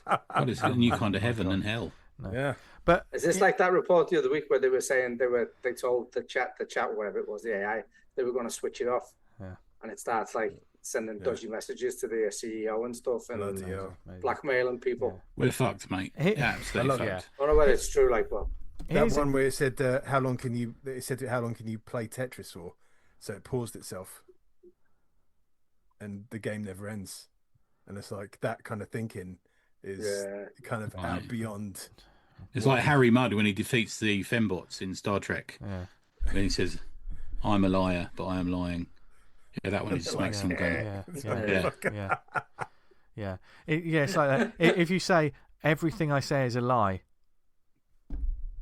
but that would mean what I've just said is a lie, which means I'm telling the truth. What does that mean? Yeah, that's what he does. That's what Harry Mudd does. Nosebleed. What a great name as well. But just one final thing on this, and just to get your thoughts. Obviously, we focus on, when we talk about these things, it's usually the art that comes across, and therefore the writing or the story or anything just gets completely glossed over.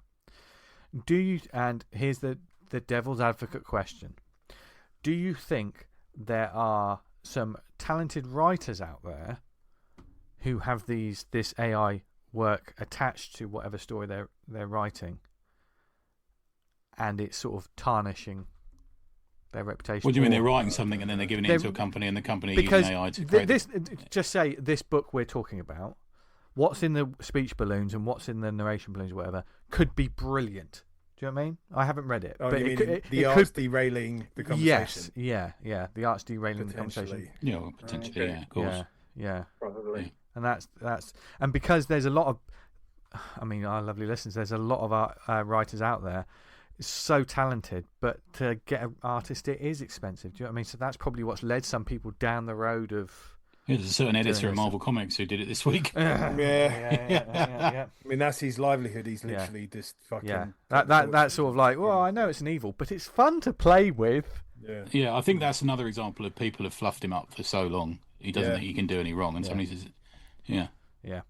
But do you think if that happens and Marvel make like millions off that one thing, that they're going to care? No, because if they make millions off that one thing, there'll be the second thing, and then there'll be a third thing. Because we should never forget that these big brands are that. They are brands. No matter how much we love the characters, no matter how much our heart is invested in a lot of these things, whether it be, whether you love Marvel or whether you love the WWE or whether you love anything else like that, never forget these are boardrooms and stocks and shares. And there's profit in it. There's a certain point where they just do not give a fuck. And I think there's greedy people everywhere. There's greedy people in small press as well. We've seen it. Well, we're seeing it. Yeah. Yeah. I'm greedy. I can't get enough of Kieran, which is why, now that we're on the recommendation section of the show, he's going to go first. What would you like to recommend to our lovely listeners? Yeah. Do you listen to this show? Do you listen to this show? Occasionally. As we said before, and you said, well, it's like I don't really collect singles. I usually do collections when they come out. So I'm just going to sort of recommend what I've been reading. So because of you guys, I bought Absolute Batman Volume 1. Which I'm about 2 issues into it, and I really like it. I didn't think I would, but I do really like it so far. And I think it's just because of the way the art's done and the way the whole thing's been set. And Alfred's a badass, so that trade has fucking destroyed sales numbers, isn't it? Yeah, really. It's by far and away the biggest selling. Who's the team on that? Did you want to give it a plug? It's Scott Snyder, Nick Dragotta, and Frank Martin. It says. Yeah, Dragotta's brilliant. I love Dragotta's work. Do you like seeing his character designs? He's getting more and more exaggerated with some of his stuff, and I'm here for it.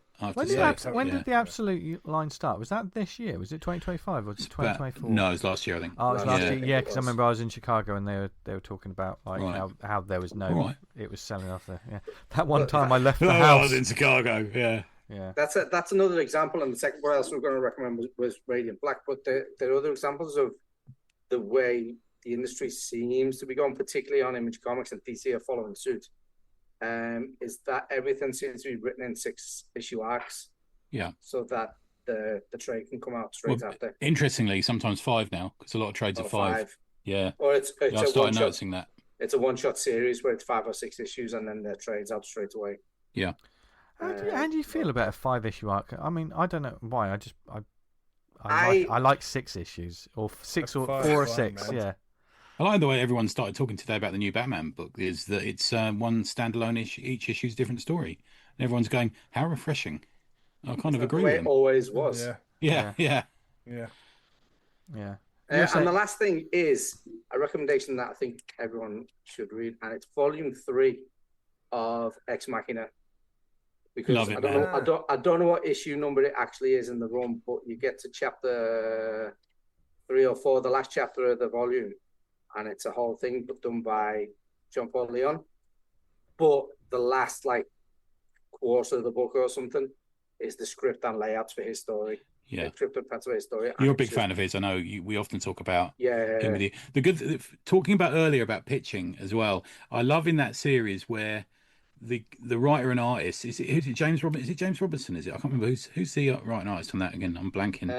Bryan K. Bourne and Tony Harris. And Tony Harris, of course. They go and pitch to write the movie, but they're in competition with Brian Bendis and someone else is sitting in the Bendis, hallway. Isn't it? I can't remember the other one, but it's Bendis. Yeah. They have to pitch their own, and don't they lose out? I think they don't get it. Something like that. Yeah. There's a great series of hardbacks. I've got them here somewhere. Lovely series of hardbacks around that. It's such a good series. It's a bit forgotten now. But I think the setup is it's the mayor has been a superhero. Yes. And does he stop 9/11? Is that right? Or something like that? Jeez, I can't remember the full story on it. The start of it. It's something like that. He's some kind of war hero kind of thing. Yeah. I didn't realize it was Vertigo. Right, and he's a bit of a sort of Rocket Man kind of rocketeer kind of character. Yeah. He's got those kind of like the flight helmet on. That's it, with the big goggles. Yeah. The big goggles. That's a great read. That's another one of those, like Preacher, like these books. It's a great limited I've never read run. That. Yeah, next time we do our books to read, I think I'm going to grab that. Yeah, that and Starman. I always think of them as similar, sort of good, solid. Right. So many issue reads. Yeah. Yeah. Well, yeah, I like so it's going off the series because it's a never-ending story. And once you get to a certain point, you're just repeating the same thing. It was the same with The Walking Dead. Well, I mean, occasionally, now and again, there's a great little story that they do, but generally, we move on to the next village where there's another maniacal leader in there. Someone will die. It's just like the same thing over and over again. But yeah, there you go. Nice. I'm just going to jump in quickly on this one. I haven't had much to read, so this is more what I'm looking forward to reading this weekend as we speak. Issue 5 of Lizzie Parsec is just launched on Global Comics. Oh, cool. Hugh Newell, guest from a couple of weeks ago, that is on there. That's Lizzie Parsec, episode 5, Sved or Alive. So if you want to find out more about that, listen to the episode. It's good fun. And another thing, I'm just jonesing to read some Conan. There's a podcast I listen to is having a bit of a listen along to a particular story. Red Nails. Is it Red Nails? Yeah, that's the one. Yeah. So I'm going to read that in the prose or audiobook or whatever. And I know there was a great. You're going to read the BWS. Yeah, of that one. But here's a question for you, Tony, because I know you're very versed in Mr. Howard, as are you, Dan. If Red Nails, which is one of the classics, isn't it? Do you think I should just read the prose or just the comic? What do you think I would get more out of? I haven't read that prose, fucking hell, I don't know, for decades, but I've revisited the comic a number of times, and I do think the comic is so incredible. Yeah. I think it's probably the high point almost of that series. That was Marvel. Was it Marvel? Yeah. It came out from Marvel. Dark Horse had it for a while and put them out in trades. Yeah. Went back to Marvel. Now is it Titan? I've got Conan, someone like that. But that particular story, did they cover Red Nails, the short story? It's called Red Nails. Yeah. Oh, it's called Red Nails. But it's different. Is that right, Dan? It's a long time since I've read the prose. Long time since I was a teenager. Right, okay. I read a couple of years ago. It's one of those books you can just pick up of the collected Conan stuff, and it's such an easy read because it's all self-contained. And and the thing is, it's one of those. It's almost being a Conan fan without like following a team when you rarely watch the sport. Do you know what I mean? It's like, oh, I love Conan. How much have you read of Conan? I've read a couple, No. but I really kind of just want to get.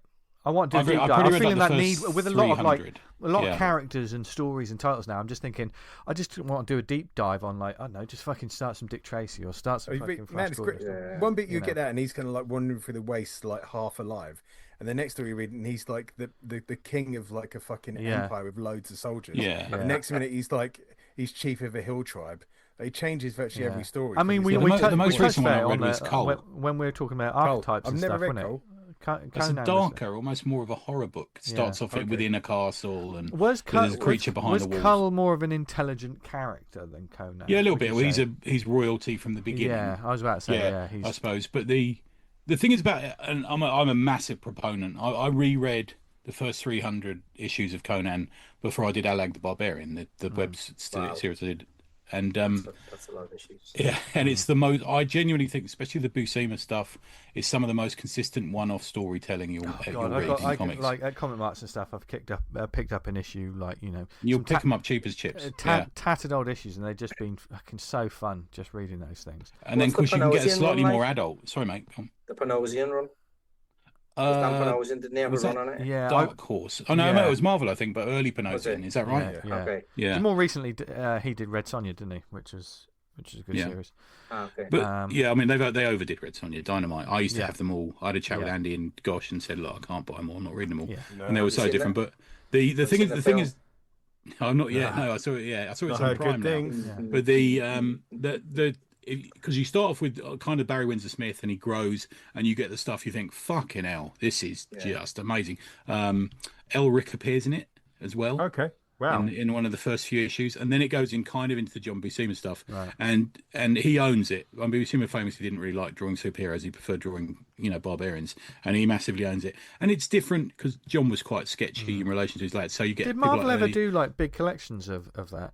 They did of Savage Sword, Savage Sword, which is the magazine, which is the black and white magazine, Right, okay. which it also has John in. Ernie Chan has loads of people in it, and it goes a little bit. It's not as great further on, but they did the old essential phone books of that. I think. Oh, right. Okay. I've got a feeling it might have even been Dark Horse that did that. I've got about 30. You can't quite see them. They're just above my finger there. There's about 13 or 14 of them up there. But that's worth getting. If you can just find a cheap one of them, they're brilliant. And they're longer stories as well. Yeah. Yeah. So you get him when he's on a ship. You get him when he's in the desert. Yeah. But in general, then, chaps, here's my overall question to all of you before we move on to Dan: is when it comes to a character like that whose origins are in prose, short stories or whatever they are, they're classic. Would you? And someone's like, "Oh, I'm looking to get involved in this character." Would you suggest they go to a comic first, or would you say read the original text and then pick up these books? It depends on who it is. I think some book characters have had a disservice done to them, and some haven't. What, by comics you mean? Yeah, some of the comic adaptations of books have been pretty ropey on and off sometimes, and then sometimes they've been great, and they've almost like been better than the books. All right. Let's take Conan. What's your stance on that one? Well, I prefer the comics. Yeah. It's decades. I've read a lot of Robert E. Howard. Most recently, I read the Cull collection that I've got, but I read it when I was a teenager with the Frank Frazetta covers and stuff. Yeah. But yeah, I'd say the comics. Same as I don't know. See, Tarzan, not so. Tarzan's the opposite. I'd say read the books because I thought it doesn't ring a bell enough for me in the comics. Although the John Buscema, there's Joe Kubert. Tarzan is fucking amazing. Absolutely amazing. Yeah. No, I'll take back that. I don't know. I'm way the scales are wild between. It's subjective, isn't it? You can have one story good in one medium and one story bad in another medium. You don't. It's hard to judge without specific. I think it's almost we talk about some of these characters having these classic runs from like 60s, 70s, 80s, 90s, or whatever when they're taking these pulp characters. I think it's a bit more difficult these days for modern writers and modern creators to create a modern classic in comic book form of these sort of titles. Do you know what I mean?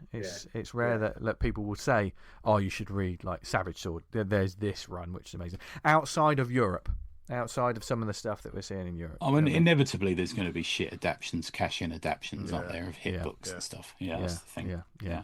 Always. Right. Interesting. Well, that's given me stuff to think about. Dan, what have you got this week? Is it not me? It's me. Of course, because you got two. You go on. I know Dan's looking. Go on, you go first, Dan. Go on, babes. You do yours. You should. Well, you guys might have read this already. It's Peter Hogan's Black Forest that was sent in by. I read most of it today after you sent it through. I won't interrupt you, Dan. I'll just say, beautiful. Carry on.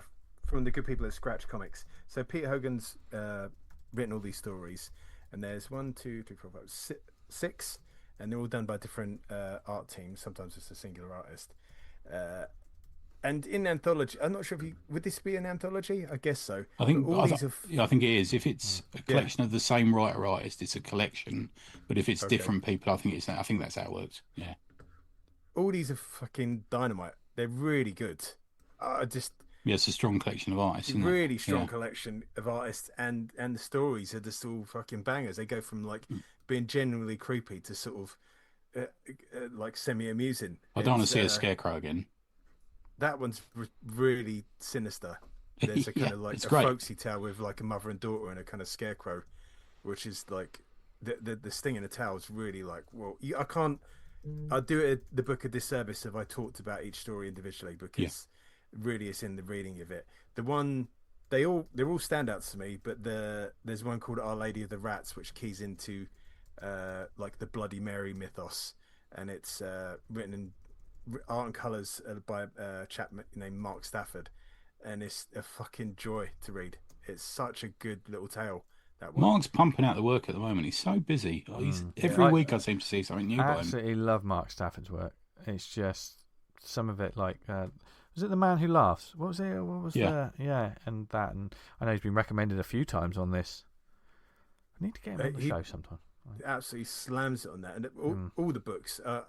I'll tell you, with Halloween around the corner, October, I'd seriously suggest you get this book in your collection and give it a go. I ordered my copy from Scratch Comics, pre-ordered it, and hopefully that'll be on my hands as soon as it's released, which is, I believe, in a week or two in September. Okay, and nice. We're in talks with Shane trying to get Peter on the show to talk to him about it. Yeah. Fascinating. He's a good guy, and he spoke, and Resident Alien as well. We'll need to speak to him about as well. Yes. Yeah, great stuff. So and that sounds like it's good for Halloween. But you know what? It'd be better Halloween then. The next edition of Grim Scary Tales. Grim Scary Tales coming soon. So keep your eyes open. Always be closing. GBH Comics. Kieran with a note. Yeah, we're working on that. Looking great. It's a professional. Dan's limited for time. Yeah. Right. So quickly, I'm going to talk about this one first. How to Survive an Affair: A Practical Guide, written by Henry Widdicombe, art by. Now this is a great art again. Another anthology. It's slightly different. You'll get why in a second, but just fucking stand on me around the art team. Armand Rafat. We've always liked Armad's work. Yeah. Chris Baldy, Tom Humberstone, who's got Adrian Tominay kind of vibes about his work. Okay. Emily McGovern, Lily O'Farrell, Michael J. Doolan, Casey Raymond, Tom Crowley, and one of our favourites, Anna Redman. What a lineup! That's great. That's massive. Yeah. Yeah. It's A5 mixture of different styles, mostly colour. All written by Henry. I was actually given this by Greg at Gosh, because me and Hal Weaver were at the counter, and he says, and that was the week before they had that big Gosh Fest thing. Yes. And they'd obviously got some of the books in, but somebody had spilt coffee on some of the books. So Greg said, "We can't sell these. Do you want this?" I said, "Oh yeah, it looks quite an interesting thing to talk about." You know, I think it got released. I know he was at Thought Bubble last year, so I think it's fairly recent, if not the start of this year. It got a release, but I know that he was signing at the same time as Falpy at that Gosh Fest thing. Okay. One thing as we're talking about the artist, one thing out of the gate I will say. And I say this as someone who's been part of the process of creating a number of anthologies, is yes, the artists are credited on the front page in the contents listing, but it's always nice to give them like a page at the back to give like where to contact them. Where you can find them. I think I like that as a thing. I think maybe Henry could include that in it. The inside back cover indicates that this is also a series, which I was surprised to see. It says. There you go. It's a little next issue blurb thing going on in the back. And this is the general concept. A man's wife has had an affair and leaves him, and he spirals because of it. It opens with an anecdote about wanking, which I'm there for immediately. Yeah. And he's telling a story about a man who was found, I think it's in South Africa, on Valentine's Day who had masturbated 64 times, which is in fact a world record, or may not be, depending on you guys. Yeah. And Brian, if you've done better, and if your hand's still working, Yeah. and or maybe just type with one finger. And Henry kind of worries that people might think that this was his fate because he's become. I'm guessing because to outward appearances he's becoming a bit of a shut-in because his wife's had this affair. Now, I enjoyed part of this very much. So I thought the opener spot on, funny. And I applaud him for taking the stance of something we don't see enough of, and we mention it all the time in autobiographical comics, of putting yourself out there.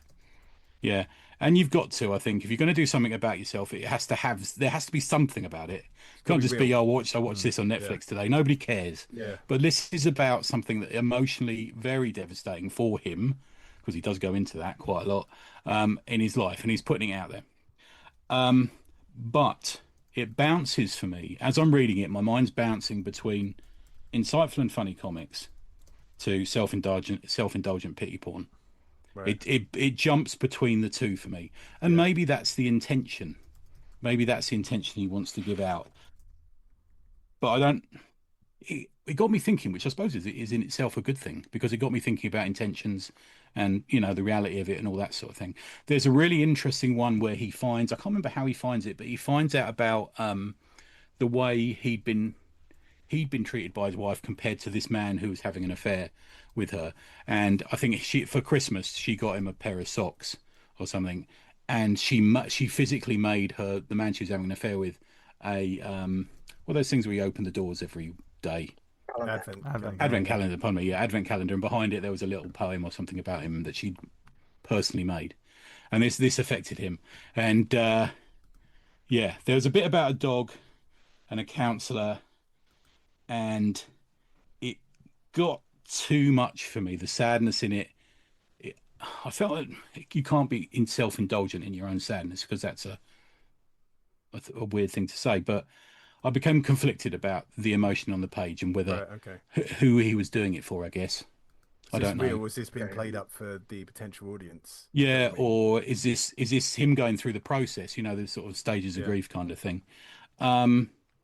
There's some of it doesn't hit right. There's a one-pager called The Further Adventures of Divorced Man, where he ends up crying and like putting his hands in the air because he's at the big Tesco, and obviously on his own, I guess. And it didn't really land for me, that one. Okay. Yeah, but I'm gonna say I applaud him for doing it. Yeah, man. I think this is what we want to see. I'm not sure I need another issue. Yeah. That's one thing I will say. I'm not sure if it needs another issue. I think we've kind of done enough, said enough. Unless there is something that's happened that... Go on, Kieran, sorry, mate. Well, I was going to say, was it done like a story, or was it more like a diary of thoughts? It's more little just incidental incidents put together. Okay. Yeah. But from a first-person kind of place. Okay. If you see what I mean. Yeah, it's like he is watching a car crash, and I did feel like I needed to reach into the comic and give him a bit of a shake. Yeah. Occasionally. If you go on Insta, it's Widdy Comics, WIDDI Comics, and it's widdycomics.co.uk. It's on sale in a number of places. You can get it in Gosh. If they haven't got some without coffee on them, you can get La Belle Adventure in Edinburgh. It's in all the Travelling Mans as well, so it's easily available. Yeah, so it's called How to Survive an Affair, a Practical Guide. And it is nice, to be fair, because he's got all the names of the artists on the front page, which I perhaps should mention as well, which is nice. Excellent. Yeah, good stuff. There you go. That's my first one, guys. Nice. And what's your second one, Tony? Oh, second one already. Okay, so my second one is The Mice, Book 2, Culture Shock by Roger Mason. It's 95 pages. I talked about Book 1, I'm going to say about a year and a half ago, and I think Roger was opposite us at a convention, because I can see his banner in my mind's eye. It's like somebody swinging on a rope. Does it? Yeah, remember it? It's described as teen, mature, dystopian sci-fi adventure, which I think is kind of fair. It's essentially here you go. It's an alien invasion comic, but very different. It's done a little bit like there's a definitive Douglas Adams touch to it, I think. So there's these giant aliens. They've got these massive factories, and working in these factories, and also running about like rats underneath the factory trying to destroy stuff are the humans, who they call the mice. And they kind of treat them like bugs, like a troublesome infestation sometimes. There's this great scene where one of the giant aliens pulls something off a bit, coverage on some wiring, and as he opens it, like these humans look at him, these tiny humans look at him where they're trying to cut the wires. It's almost like if you pulled, if you're in a barn or something and you pull something aside and there's a load of rats just looking at you, they don't know where to go. It's a bit like that. That's how you feel about it. And the characters from issue one of whom's called Mulligatawny, that's a great name, escape to a place called New Peterborough. Why you would name a place Peterborough? God Almighty, have you ever been there? And they're intent on just destroying and making problems for these aliens, and they're always trying to find farming equipment and machinery, and they're on a mission. All they want to do is get rid of them. But it's over 100 years in the future, so it's like Planet of the Apes future. There's a big comparison in this I'm going to make to Planet of the Apes in a moment. And there's this scientist called Kota, who's one of the aliens, and he's experimenting on humans, and he's worried that the health and safety will find out and get him in the shit. So you can see where there's that sort of Douglas Adams-y feel to it, sort of thing. It's a bit like Vogue on poetry. There's a bit of that going on somewhere. And I guess there's a sort of animal experimentation metaphor going on. We're experimenting on rats in a lab to cure, I don't know, cancer or something. And so this human team led by Mulligatawny, they go out in search of this huge structure that they can make out in the distance, and they don't know what it is. But when they get there, you find it's a cathedral, and it's really well done. It's just so good. As I was reading this, I was going through a number of different people who I thought this is I can compare this art to. It's all black and white. Just lovely, strong brush line. Very early Steve Dillon. There's a little bit of Jaime Hernandez in there, in some of the faces and some of the the sort of good-looking faces of people. And there's a little bit of Carlos in there as well, I'm going to say. Yeah, so it's set 200 years in the future. So you can see why finding this cathedral is the equivalent of finding the Statue of Liberty at the end of Planet of the Apes. It's a similar sort of feel to it. So much work's gone into it. You get some themes of religion and sexuality and a commentary on them, and how they talk about it compared to how we talk about it. It's really interesting. Okay. And there's this, they find a Bible at one point, and this, I thought, oh, that's really interesting. And Rogers listens. Thanks, Roger, for sending it through. And one of my favourite things for a while, I could easily see this running in Deadline or Crisis. Easily. It's got that feel to it. Lovely black and white. I'm not sure of the format, actually, because I've obviously read both of them in digital, but I think the first one was published by Mycosia. He's already completed books 3 and 4, and he's a UK creator now living in New Zealand. There you go. So that's quite nice. But yeah, definitely get on this, guys.